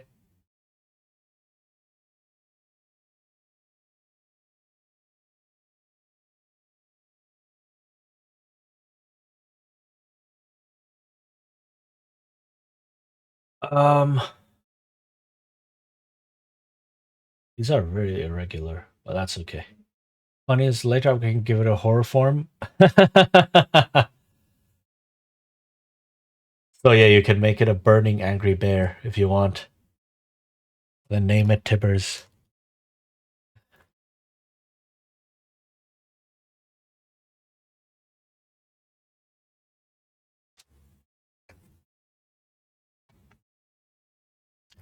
But yeah, that sounds like a lot of good stuff happening.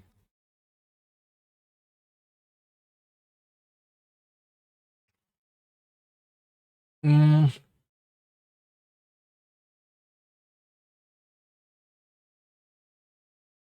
we created Dullahan out of a wooden stick. Oof.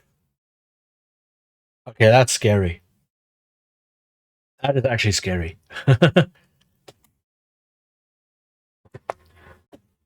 um,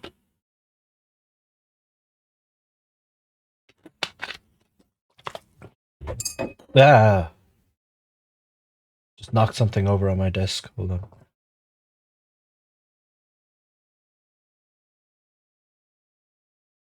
Uh,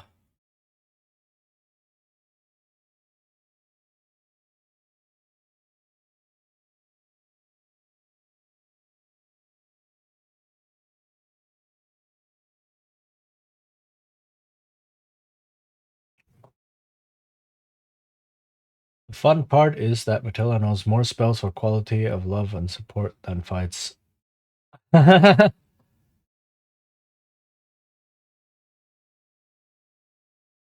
Yeah, that's a thing. It's like,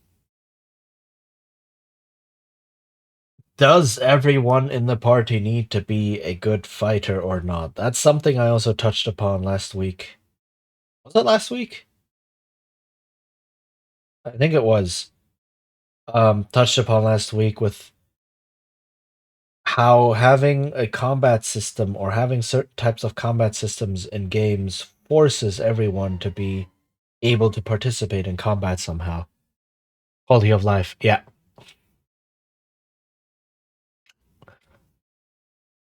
Bow and dagger is the option for her. Use fewer astral points. Yeah, makes sense.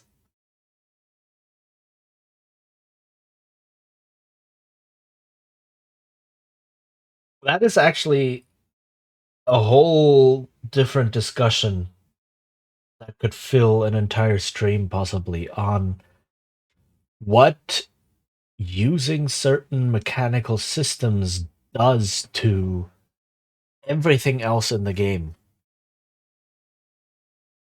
Right? You might think, oh, combat is just one system and it happens sometimes in the game, but the mechanical structure you choose on how to handle combat changes how the rest of the game behaves. She knows the water attack spell, but from the moment she would put it on an arrow when she masters the ritual. Ah, okay. Makes sense. So she can have a bunch of water arrows or water attack arrows.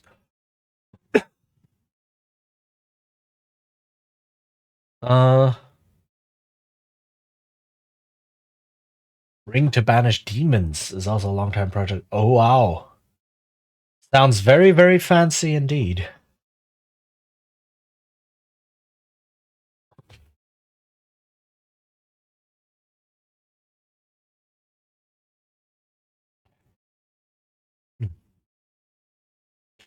Arrows that shoot water jets.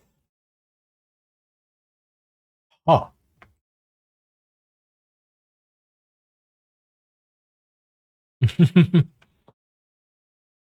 Create a flock of crows. Make new friends for her familiar for Gogo.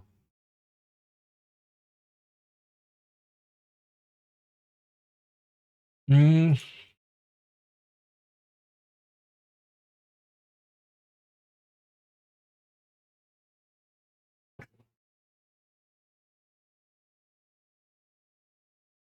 let's see.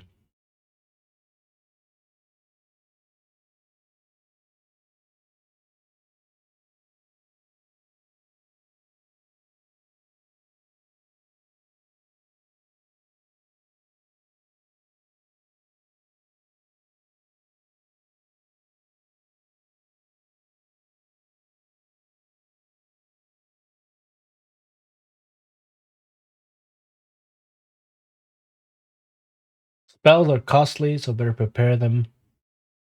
Yeah. Yeah, that's a lot of planning and decision making based around optimal use of limited resources like that. Yeah.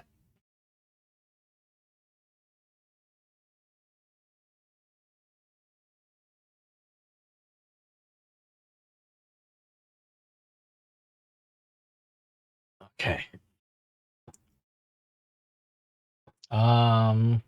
Let me place party strategies. Yeah, definitely. So it needs to have them on hand for emergencies. Exactly, and that's and then as a designer, I look at that and I go, all right, there is definitely a decision here. But is it meaningful and interesting? I'm not saying it's not. I'm saying it needs to be checked. And as usual, fight will go wrong somehow. Yeah, most fights do. That's kind of in the nature of fights. Um, especially in the Dark Eye. From what I've seen and what I've played myself, fights are very volatile in that game. Also studied alchemy and herbs because of this. Very understandable. Um, all right, ads are going to start soon. I will use this time. I do need to. I've been sitting here for 2 hours. I need to get up a bit, stretch, go to the bathroom. Um, so I will use the ad break for that. It's not that I want to get away, but I've been sitting for 2 hours. I need to get up, move a little bit, and yeah, that break Endure is good for health. Yeah. in All right. enduring growth. So yeah, I will. Oh hey, capsize. Hi. Thank you for the stretch redeem. All right, I will be right back.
updated my journal.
I am sorry about that. My mom needed help with something, and yeah, so I had to go help her real quick, and then that turned out into a. How long has it been? 20 minutes. 20-minute expedition. Oh my goodness, I apologize. Um, I'm back. Okay, let's see what I missed. First, capsize. Hi, hello. How are you doing? Um, and then, all right, couple of messages. Matilda is a sweet tooth that is afraid of thunder. Reason why she made the teddy. Okay, understandable. A first chapter of the Bobarat story. Matilda made the teddy bear. She got many of the visions that left her with bruises and scratches. Etenia and Prios cleric Matilda asked if she could sleep tonight with company. Ah, okay. Oof. Okay, so a lot of scary things happening in the campaign. Also, the Borbarat campaign. Dang, that's some heavy stuff. That's a very notorious campaign among the Dark Eye community. Um. Okay. Yes. Sorry about that. That it took a while. Um. Yeah. Okay. I am back now though. Dang it. That was 20 minutes. That was way too long. I'm sorry. Um.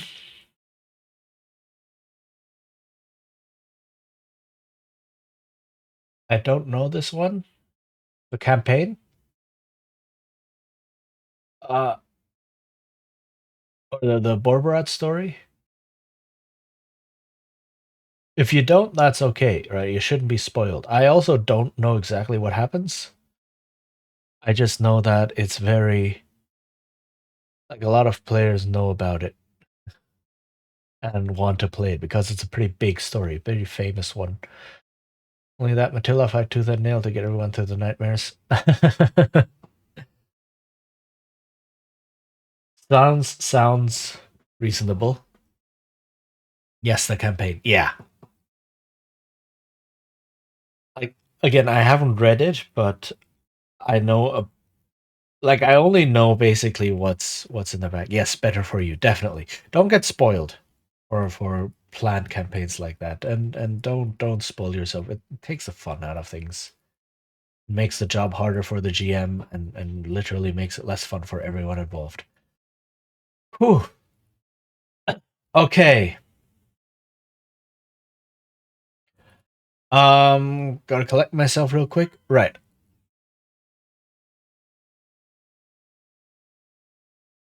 The vision let people take their hearts out. That is not good. That is definitely not good.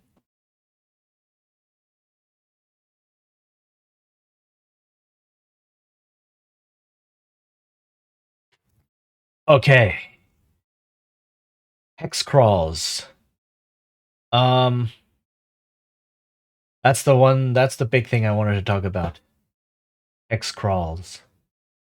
So hex crawls are something that older D&D had, and then over time, rules and systems for hex crawls were phased out for some reason until they completely disappeared, and then people forgot that they existed, and now they're reliving a renaissance because they are a really awesome system with a lot of possible variations. Matilda's the smallest and not really strong, so when a person started to do things, she hugged them and screamed for help. Sounds about right. Gotta be clever, right? Okay.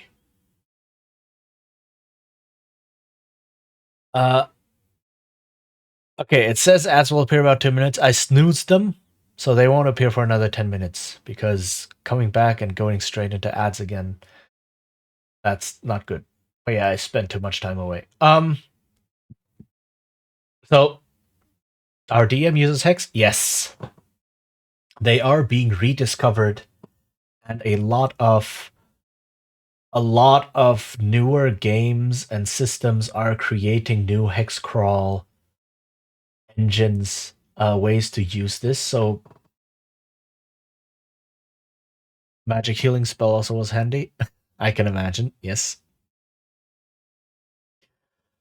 Okay, so how does a hex crawl work? Basically, a hex crawl is you have this hex grid overlaid onto a map, and you use this to track where the party is. So, for instance, you can say, "Oh, the party starts here, and then travels maybe along this river and ends up here," for instance, right? And then you can track where the party has been, how they traveled through the wilderness, right? You can say, oh, they're along the river. Here is a forest, so you can do things with the forest, and then they travel along the river, and now they're in this hex here. Drop the person to prevent the place, and use the spell to mend the wound. Ah, okay.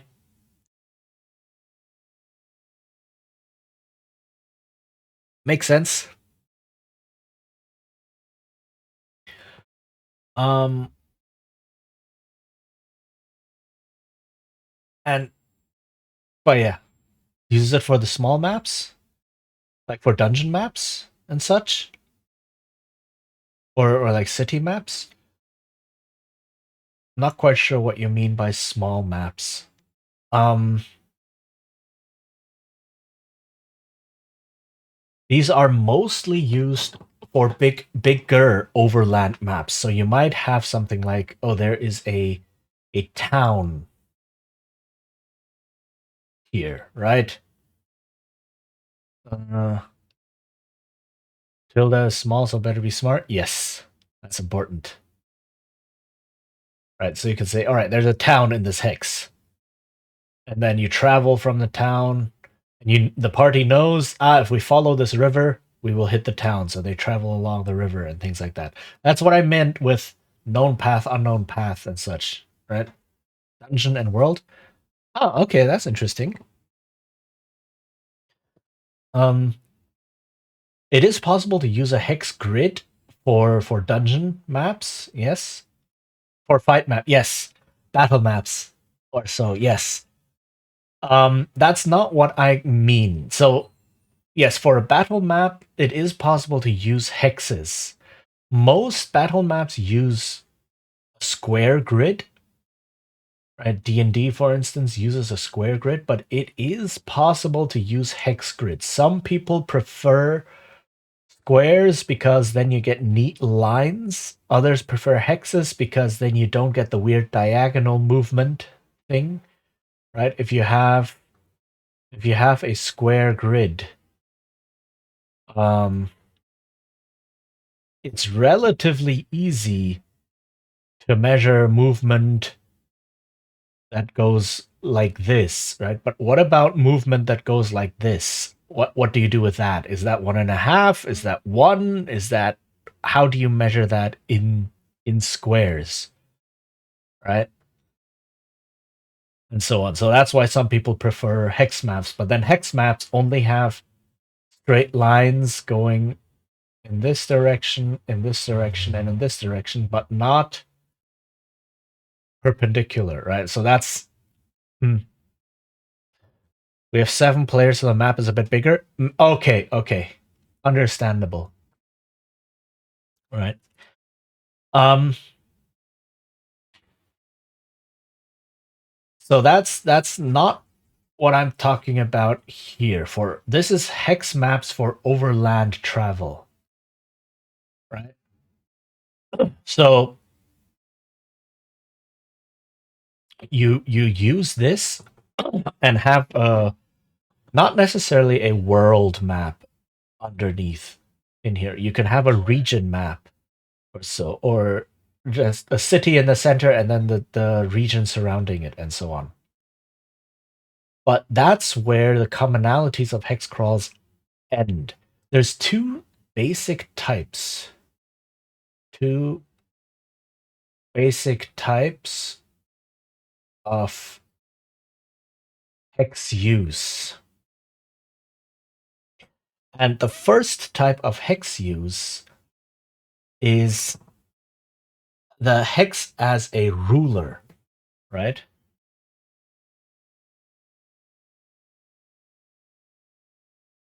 So what that means is, you know how many maps have a scale at the bottom like this, right? They go, oh, so this is 100 meters, and then this is 200, and then this is 300, and so on, and then here's 500, and so on.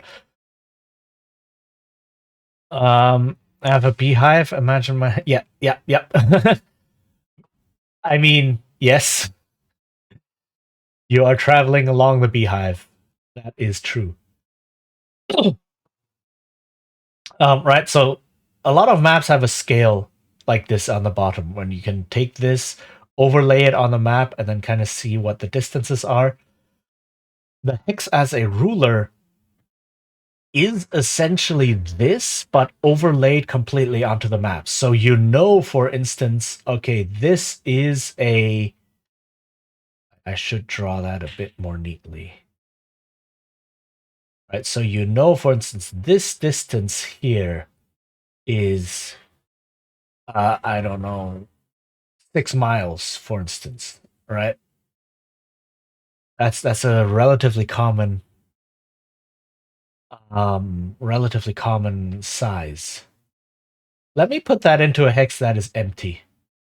It doesn't have a lot of stuff competing for it. Okay, so from this to this, and you say, okay, this is 6 miles, right? And then you can use that to help you calculate the exact position of the party in the hex, right? Because in a hex, you have these 3 lines, and you can say, okay, you're in the center, which means you are 3 miles away from this edge, and then you can calculate here 3 miles, and then to the center here's another 3 miles.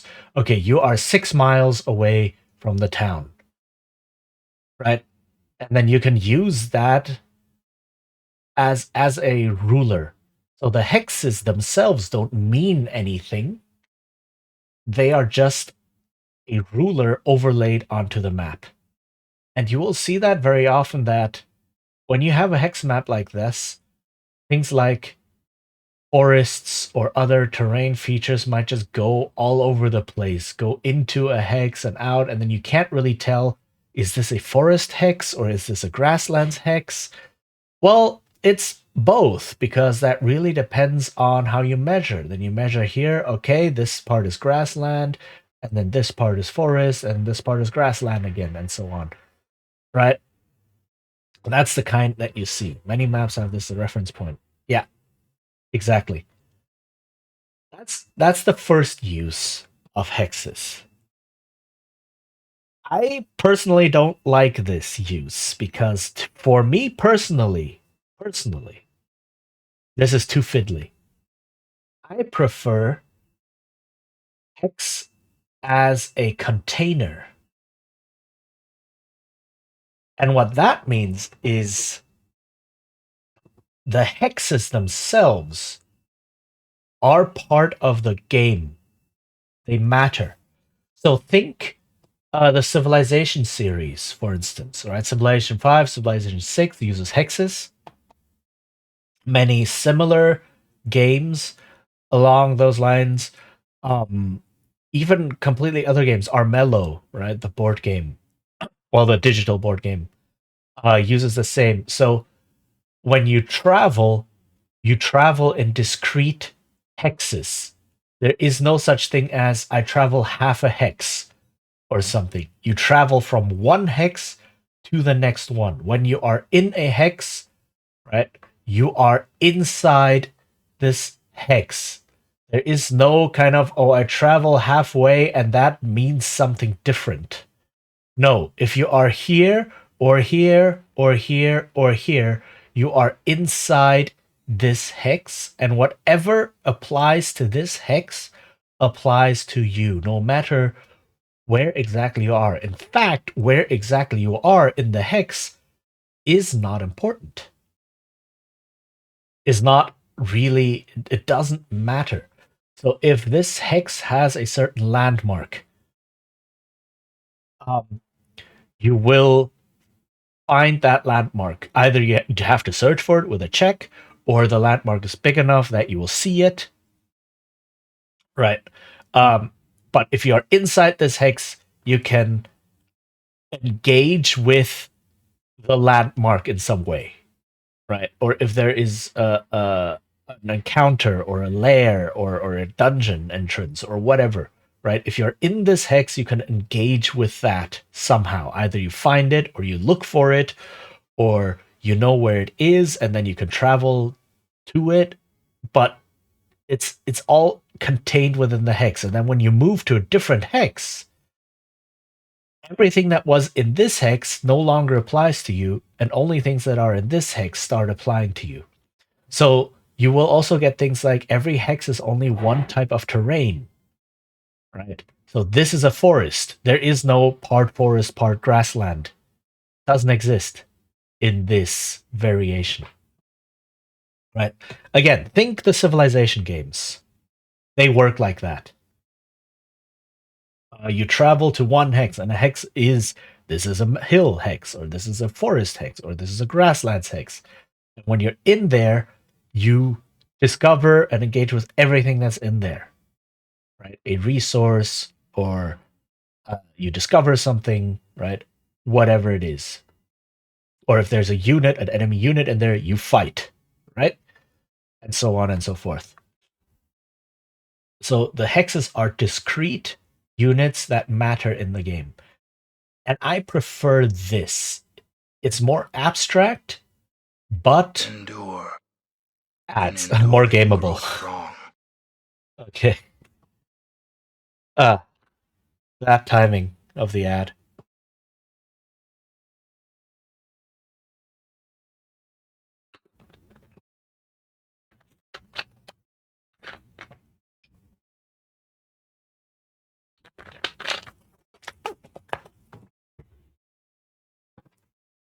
Oof. Hey.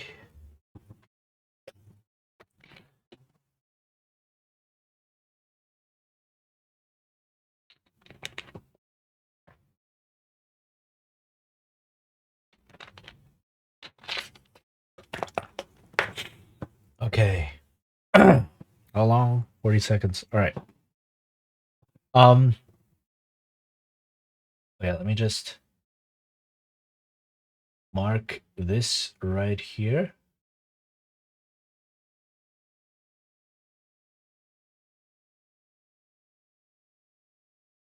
Uh,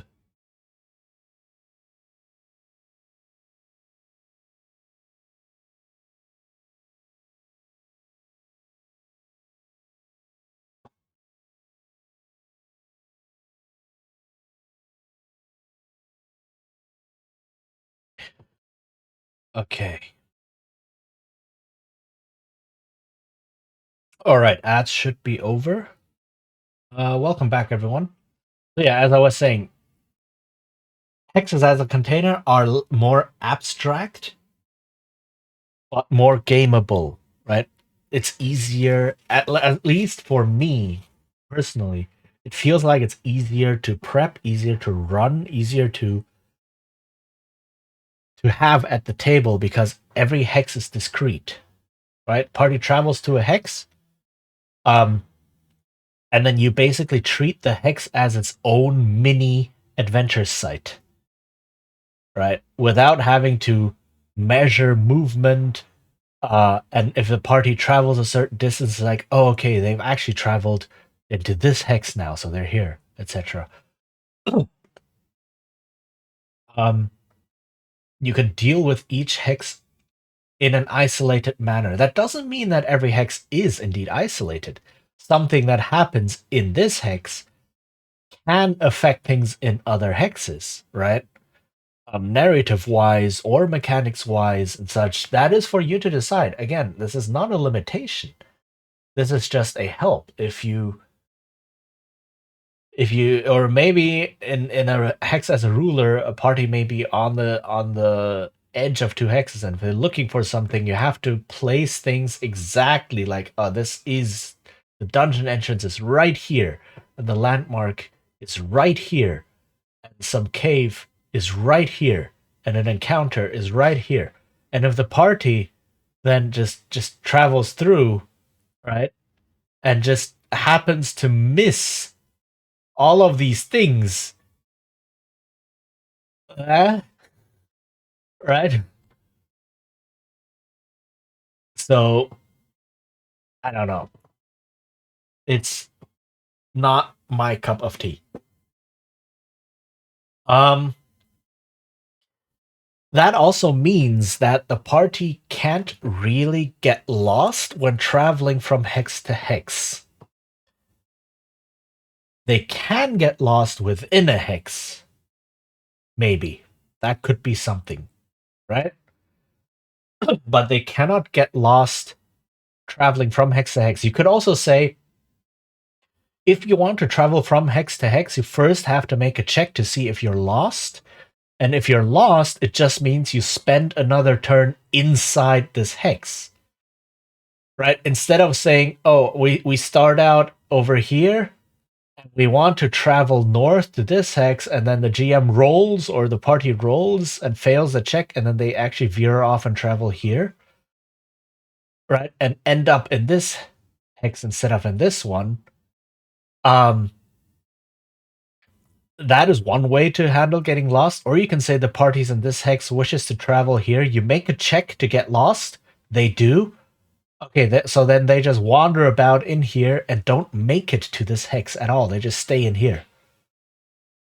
Right? That's another way to handle getting lost. Um, and that is a way to add that kind of mechanic to the game while still maintaining the whole isolated, discrete hex mechanic. And I think I like that because it's also less bookkeeping. Right? What I was talking about before, um, with the whole, let me see. If I make some more, that one's getting a bit full, right?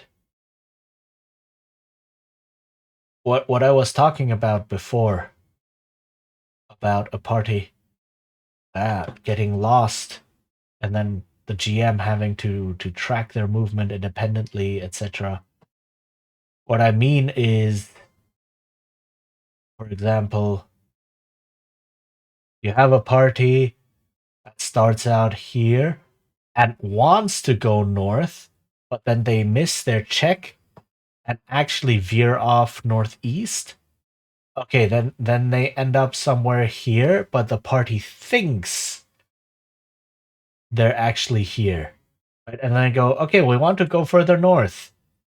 All right. And then the party thinks they're here, but then they go north, and then they're actually over here, and then they want to move again, and then veer off again, and end up over here, and the party thinks they actually managed to travel over here, and so on. Then the GM has to keep checking. It's like, okay, they think they're in this hex, but they're actually in this hex. So I need to describe that, and as long as they don't find out, I have to keep playing along, and so on and so forth. That's what I meant. Right. And then suddenly you have two maps happening, two tracks, and so on. And at some point, the party's like, oh, heck, we're lost. We're actually over here. And then they backtrack, and then it's like, oh, no, wait, but then they veer off again when they backtrack or something, and then and end up here. It's like, and then everything is just a big mess. Right. So I don't like that. Um, so hex as container, right? And then you can also say, well, okay, if there's a path in a hex, as long as you follow that path, you cannot get lost inside the hex. Right?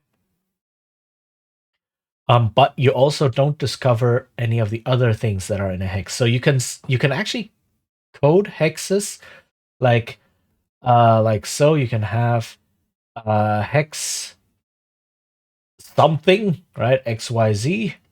Oh my god. I can't even spell XYZ something. And then you can say, all right, type, maybe forest, right? And then path. It has a river flowing from, if you take this, flowing from southwest to north, right? So that's the two exits of the river. If you follow the river in one direction, you can exit to the southwestern hex. If you follow it in the other direction, you can follow it to the northern hex. Right? That's how it works. And then you can have features. And then you can just have a list. Da da da da da, 2, da da da da, 3, da da da, and so on, 4, and so on. Right? And maybe even and then special, right? Whatever is special. Maybe it uses a certain special encounter table, right? For example, encounter table or a special NPC is in here, right? Or uh, an event that gets triggered when the PCs first enter the hex. Maybe there's some ritual going on and the PCs find that, right? Whatever you want. Um, magic, right? That affects this hex in particular, for example. Anything, right? And this is essentially a stat block for the hex. And then if you build the hex map, you can have a stat block, whoops, for each hex like that. And then run that relatively quickly. You just see, okay, the party travels this way. They're now in this hex. Look, okay, it's then the DM can describe. Okay, you find yourself more in more of the same forest, right? The trees around you, blah, all the same. You now see a river, right? Or there is very clearly a river running through this, right? It flows off. You can't quite tell where, but it seems to bend north at some point, and so on, right? And then the party can decide to follow the river or not. And then you can also roll on this to see what they find.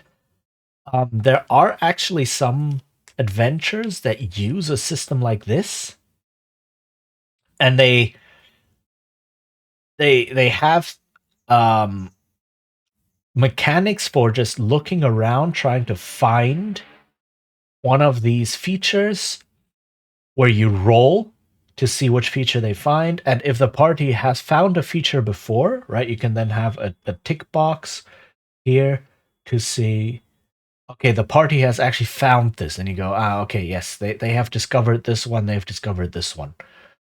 And then if the party wants to travel to something they have found before, the system they use is you roll or 1d6 plus some skill, right? Orienteering or pathfinding or survival or whatever skill. That determines which ones you can find. So if you roll a 3 plus 1, for example, right, that allows you to find up to 4. Or not find, travel to up to 4. So you can choose. We have discovered 2 and we have discovered 4. So that allows us to travel to either of these. But if we have also discovered 5, we can no longer find our way there for now, right? We've forgotten the way, or it's a bit too dense, right? And that way you can also have a hierarchy of how easy it is to encounter and find these features again. So usually each hex has 6 features for a roll of 1d6, which one they find, right? And I have to hold on, I have to dig out which game used that. There are a couple of not game, there are a couple of adventures that feature big hex crawls. Hold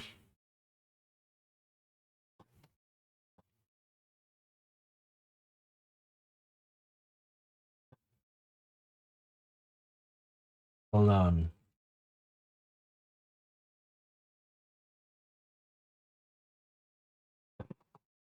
How do you handle this? Is it in here?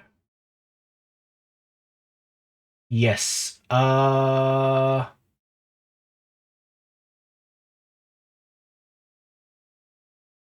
Neverland. So there's an adventure called Neverland. Right.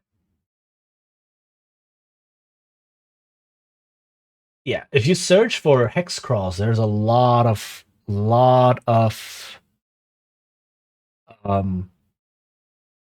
what do you call it? A lot of resources, hex crawls, and also OSR. Right. So games that use a system like this is from from Neverland, a big hex crawl adventure. And another adventure that uses hex as a container is called Hot Springs Island. That one I know. The Neverland I haven't checked out yet, except for the examples. And basically there are big adventures that already do this. Right? And this particular format is from Neverland.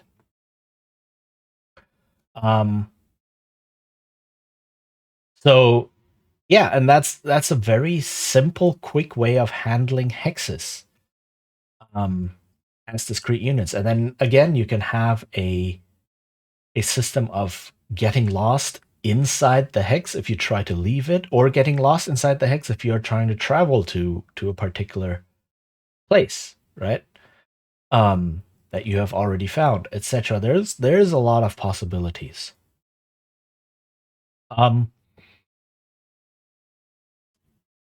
Now, how big a hex is depends more on the system as in the structure, the game structure you want to use for hex crawling, and the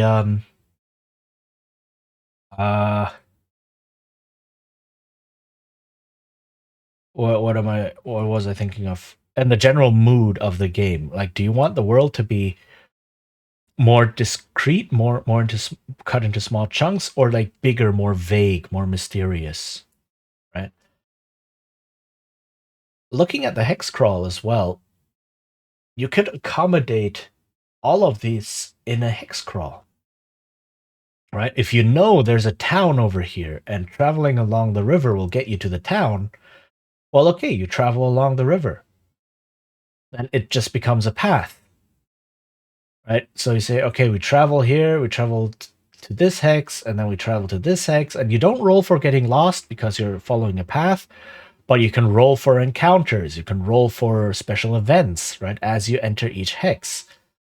And then after enough travel, right, you then find the town as the major feature of the hex in here. So here you could have town, number one, the major feature, town of this hex, right?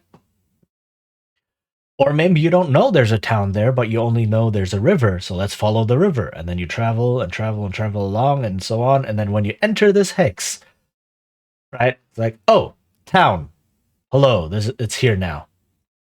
Right? And if you do wilderness exploration, same thing. And you might then try to be brave and try to say, okay, we're not going to travel the river. We're just going to travel the forest. Right? So we travel to here, but then let's head over here into this hex into the forest, and then into this hex into the forest, and into this hex into the forest. And that very neatly just transitions from we follow the path and we just do the basic travel procedure of rolling for events, rolling for encounters, deducting rations and so on. And then we decide, oh no, we actually want to travel to other hexes. And then you just go, okay, so now we pull out the things for encountering all of the things that are in this hex, in this hex, in this hex, and then rolling for getting lost, etc. And And maybe they travel over here, find the river again. It's like, oh, town, hello. Right. So the hex crawl can accommodate both, as long as you keep in mind that it has to accommodate both.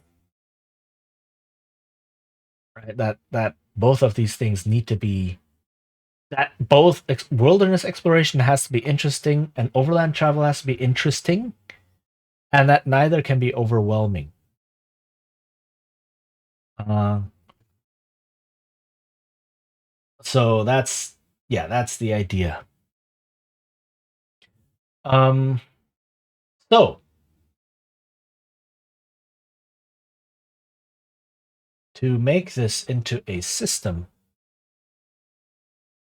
hexes. So first hexes as containers with this kind of, each hex has a stat block, right? And then rules for travel require things like time, right? No, let's not start with that. So I still want travel to be in turns, right? Hex crawl turns in this case, and each turn is one hex. So depending on how long a turn is, that will determine how big a hex is. Right? Um Turns, and then one turn equals one hex. And the terrain to slow down travel would be things like chances of getting lost.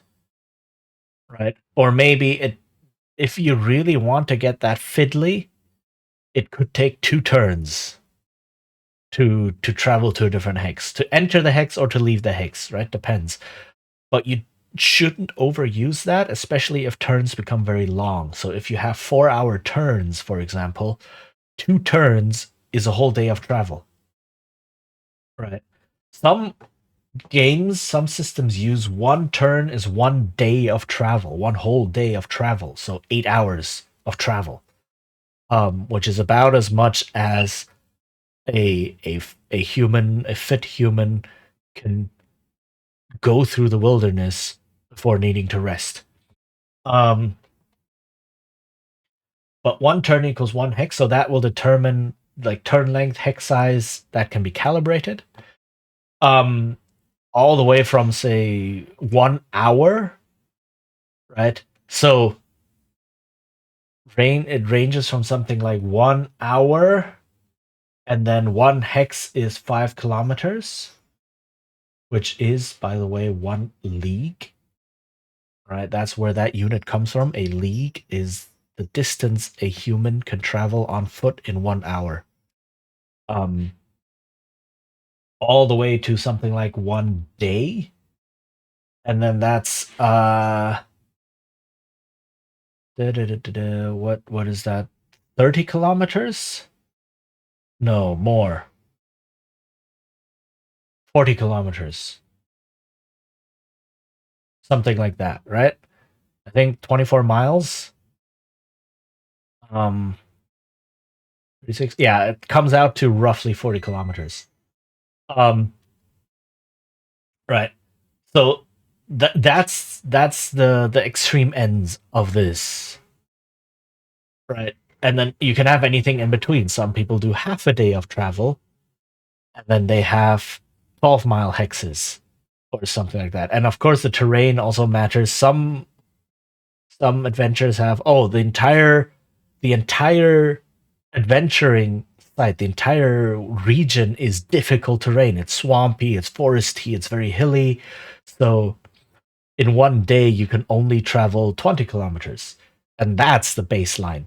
But again, you can adjust those, right? These dials are very, very easy to tune, and they don't matter as much, right? Because what matters is the turns. The turns are the mechanically relevant unit. 1 turn, 1 hex. The exact length of a turn and the exact size of a hex, those you can adjust without too much trouble. Right? Whatever your table feels like seems right. Right? And then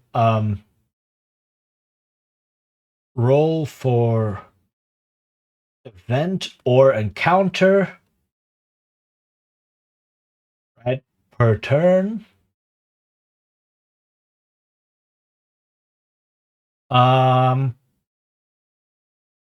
then things like landmarks, discovering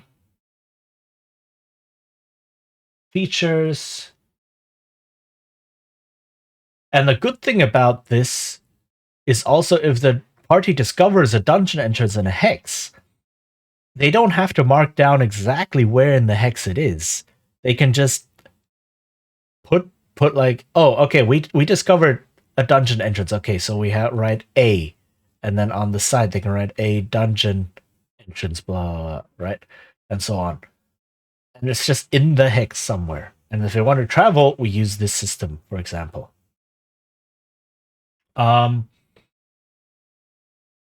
Then also resource and I don't want to call it endurance because I'm using endurance for the actual stat. Resource and energy depletion, right? Per turn or per X number of turns, right? So food, water, needing to rest, things like that. So that's also something for overland travel. And then you can have other ancillary systems, right? And ancillary systems such as getting lost within a hex,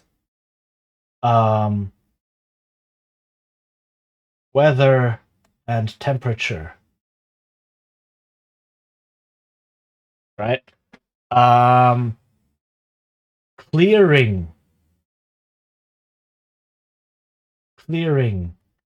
a hex, which is something in older editions of D&D where at some point the characters would want to build strongholds. That was hard-coded in the rules. If you hit level 9 or level 10, that was around the breaking point. You would go from simple adventurers to people who ruled over some domain. And you would get a stronghold and you would get followers. Or not get a stronghold. You would have the chance to build a stronghold and get followers. And so the idea is that you clear a hex, right? Claim it as your own and then build your stronghold in there. So it's possible to have something like that as a clearing a hex plus strongholds and domains.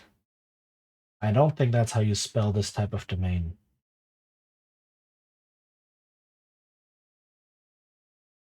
Domains. All right.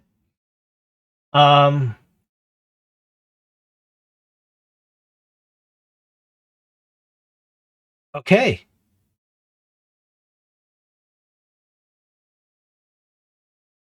So yeah, and that is hex crawls.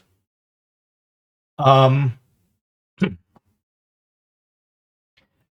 I mean, prepping a hex crawl is a lot of work because it's a lot of front loaded work, right? Especially if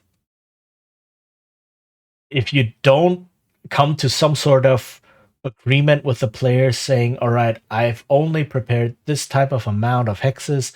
And if you keep traveling in that direction, I don't have anything prepared, so please don't travel there, right? But within these few hexes I have prepared, you can do whatever you want.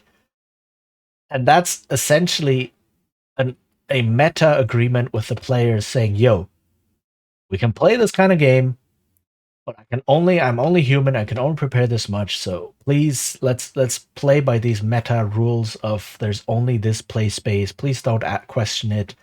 You know, we're all mature adults, hopefully. Let's just it's play this or not play. Right. Uh so yeah. Um so in this case, this would be a good point to check out, right? Not so much testing, but look at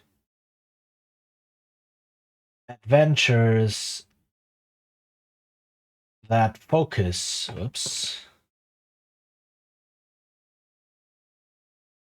X crawls.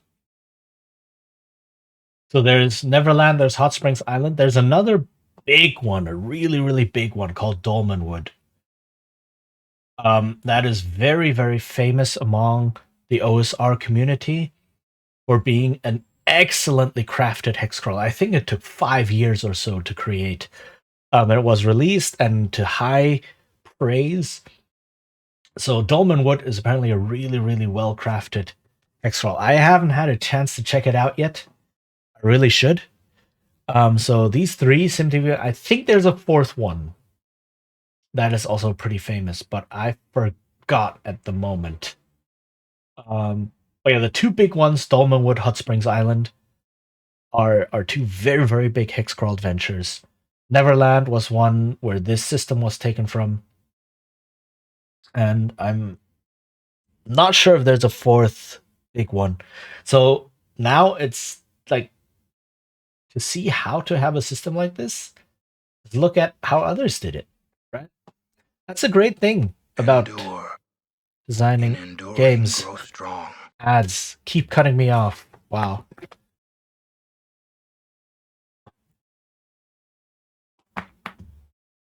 But yeah. If you want to become any form of game designer, either designing full games, or just homebrewing your game, or designing small systems for your game, or changing things up, play lots of games. Tip number 1 for becoming a game designer: play lots of games. Tip number 2 for becoming a game designer: play lots of games. Right? It really is the best way to understand what is out there and how many ways in how many ways game design, systems design, and so on can try to create certain experiences. So definitely my highest tip: don't even think about all the theory in the background and like ludonarrative dissonance and ludography and mechanics and all. That's for later. That's for later. First thing, just play lots of games. Play a lot of different games. Keyword on different. All right. So as I was saying, the good thing about game design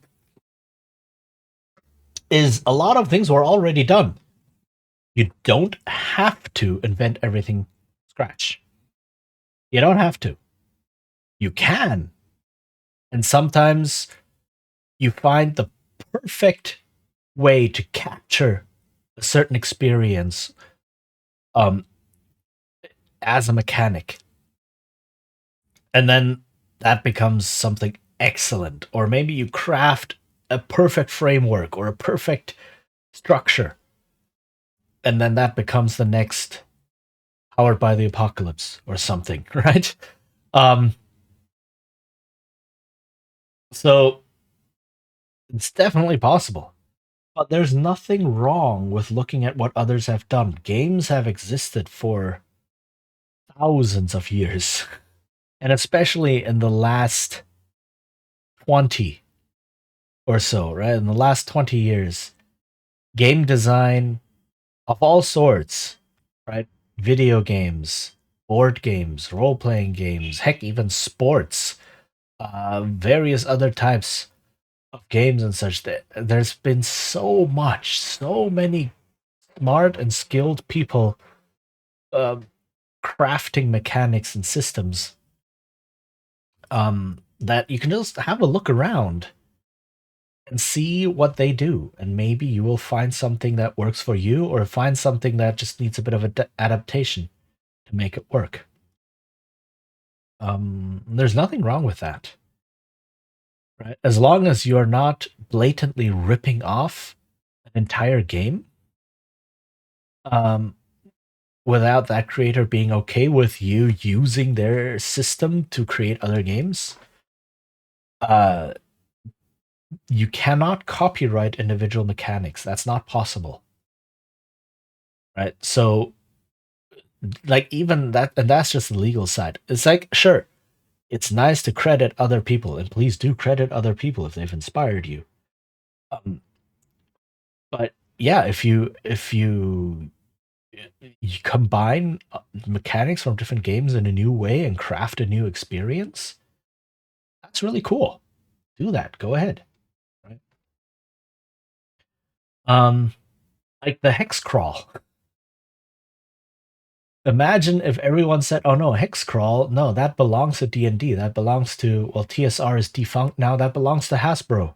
Through 50 years of just legal shenanigans, and now no one can use that because, oh no, we have to play in their playing ground. No, that would suck. It's a really awesome way to play the game, right? And heck, a lot of video games and board games use that, right? Civilization, again, is effectively, at least the opening stages, the early game of Civilization, is effectively a hex crawl, right? You send out scouts to explore the wilderness that you don't know, you discover things, you clear it from barbarians, and then you found your cities, right? That's the basics of a hex crawl. Um, so yeah, um, yeah. So this would be the next step. Look at that, and then just define, like, so things to look for is like, yeah, we have this. What kind of scale do we want to go for at first? Then chances and results. There are a couple different ones uh, on what could happen. Um, right. And this is also how quick and what resources, things to consider, right? This is like using landmarks. How visible are landmarks? How well can you use them to orient yourself, and so on, right? So how visible? When does something count as a landmark?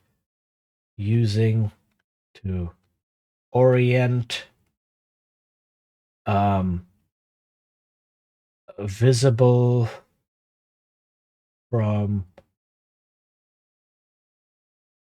other hexes, right? If some hex is like a huge mountain, if there's a huge mountain, it's probably visible from neighboring hexes, and maybe even further away depending on the size, right? Um, and then that hex, the whole hex, becomes a landmark. Right? So that is something to consider. Ancillary systems, yeah, getting lost within a hex. So traveling to a New hex warrants a check.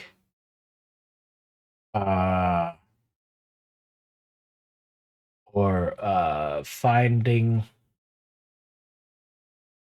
features, etc. Right? Maybe that also warrants a check. Weather and temperature. Right? What effect does that have? Clearing a hex stronghold in the main, so that requires a stronghold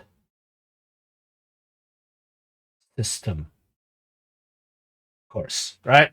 That's yet another game system. Um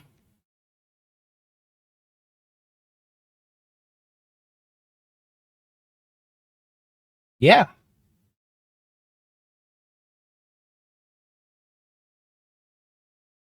This is the big one. This does require me looking at some other ways, some ways that other people have dealt with this. And then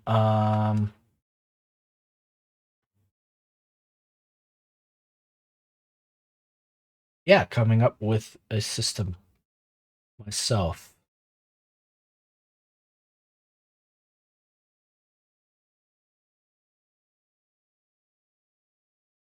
Okay. Wasn't as scary as it first looked to be. Um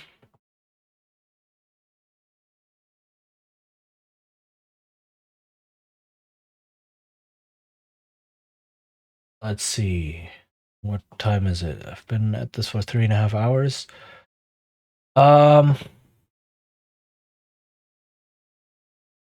yeah, I'm not gonna start anything new. I've I mean, what else is there? Game structures. Yeah, see? Downtime would be a big one. But downtime is one that needs a lot of other systems to be done or have the results, because essentially the results of other systems feed into downtime, and then the results of downtime feed into these other systems again. If I have a crafting system, that would be perfect for downtime, but then I need the crafting system first, right? If I have things like injuries and rest and recovery, that very well feeds into downtime, and then the results feed back into that system. Um, and so on and so forth. Like even more abstract things like character motivations, character goals, right? I wish to Amon Ishtar said, "Oh yeah, I wish to. My character wishes to research a specific spell." Okay, that could happen at downtime, but then how do you handle things like that? Do you have its own system, or do you have some sort of unified system to handle things like this, right? But then you need some form of character goal. You need to put that in somehow, right? Or story goal, like, can I research things, gather rumors, or gather information? How do I handle that in downtime? So there's a lot of different things that feed into downtime, and then the results come out and then feed into other systems. Um,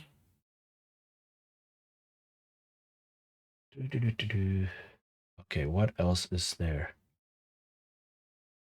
Core resolution mechanic. That's the big one. That's the big one.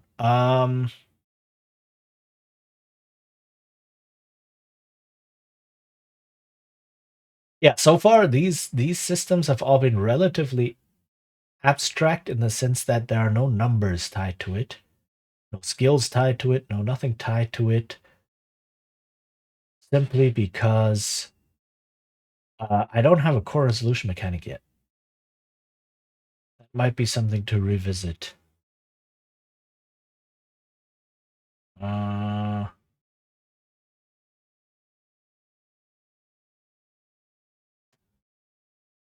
Crafting, repairing, strongholds, traps, social systems.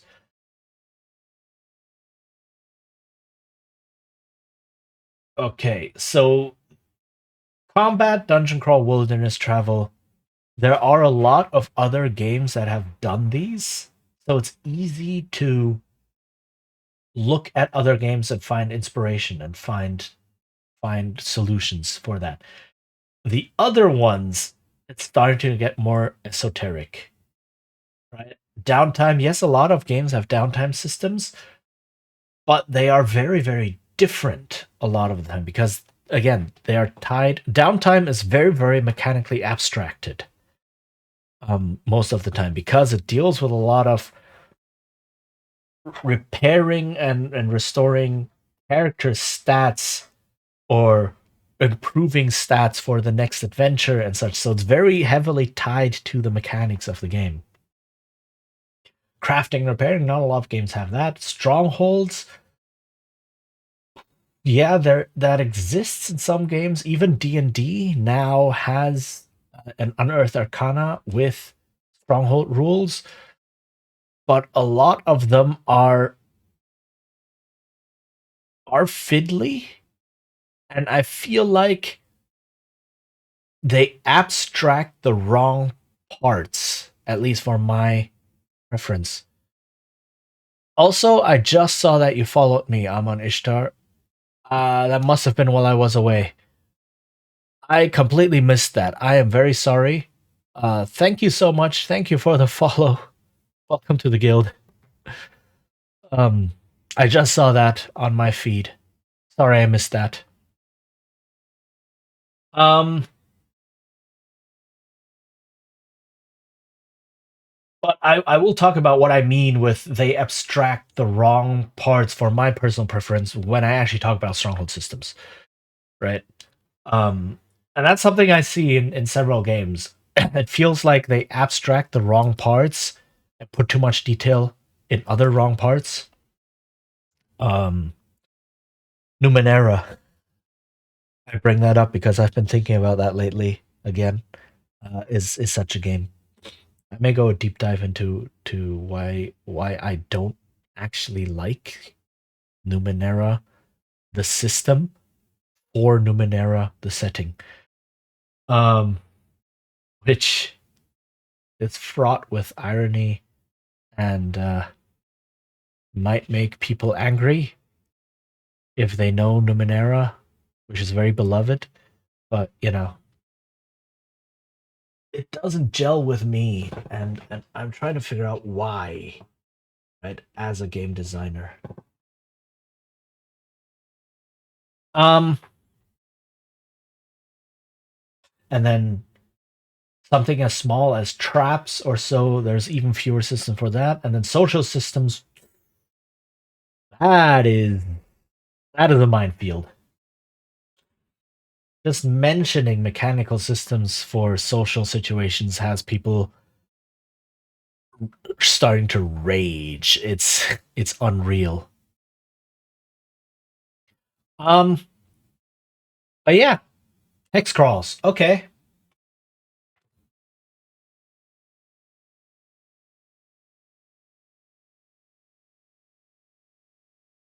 right. Seems like yeah, it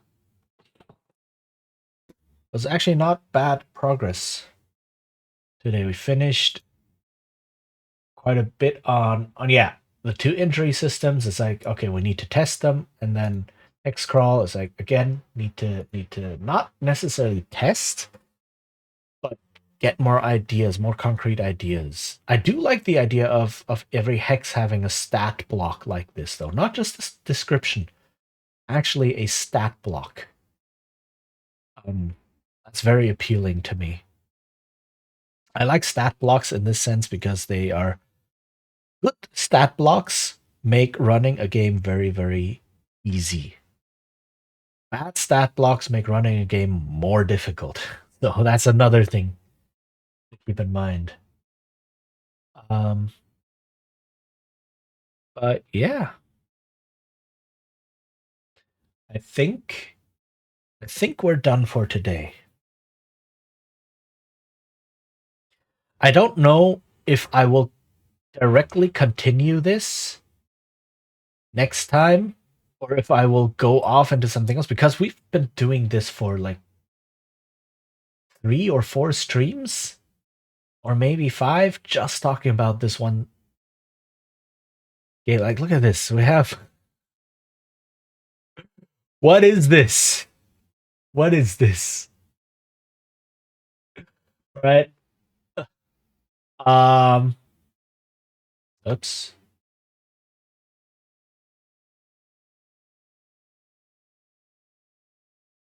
So.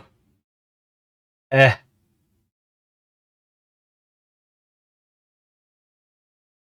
Come on. Okay. Whatever. Yeah. What is this? So it might be good to. Okay. Hold on. Let me end this. We don't need that. Let's go to this screen. Okay.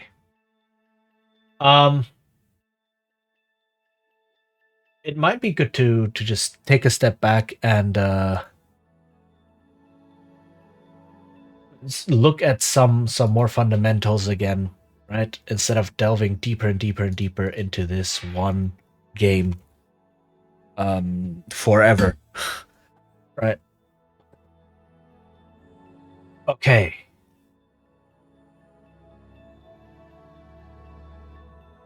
But yeah, I think that was it for today. It was good.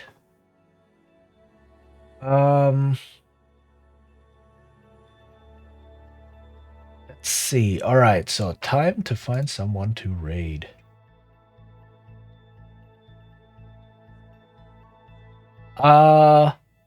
Let's go raid someone who raided us last time. So it's nice to see we can return the favor. Let's go raid Goose Skull. Been here a couple of times as well. Raided us last week, I think, for this stream. And is currently doing Craftopia. I have no idea what that is, but let's just go there and check it out. All right. Goose Skull. Yeah, I've written it correct. All right. Yeah. Thank you everyone for being here. This was another very productive session. And holy heck, I'm so happy I'm doing game design again. I haven't done anything in like 2 years. I hope you learned some things. I hope this was interesting for you. And I will do this again next week, same time. Weekend will be Baldur's Gate Enhanced Edition and V Rising. Possibly the last session of V Rising. We'll have to see. And yeah. It was fun. Okay, yeah. Rating Goose Goal. Do that. Okay. Yeah, thanks everyone for coming by. Take care. And bye-bye.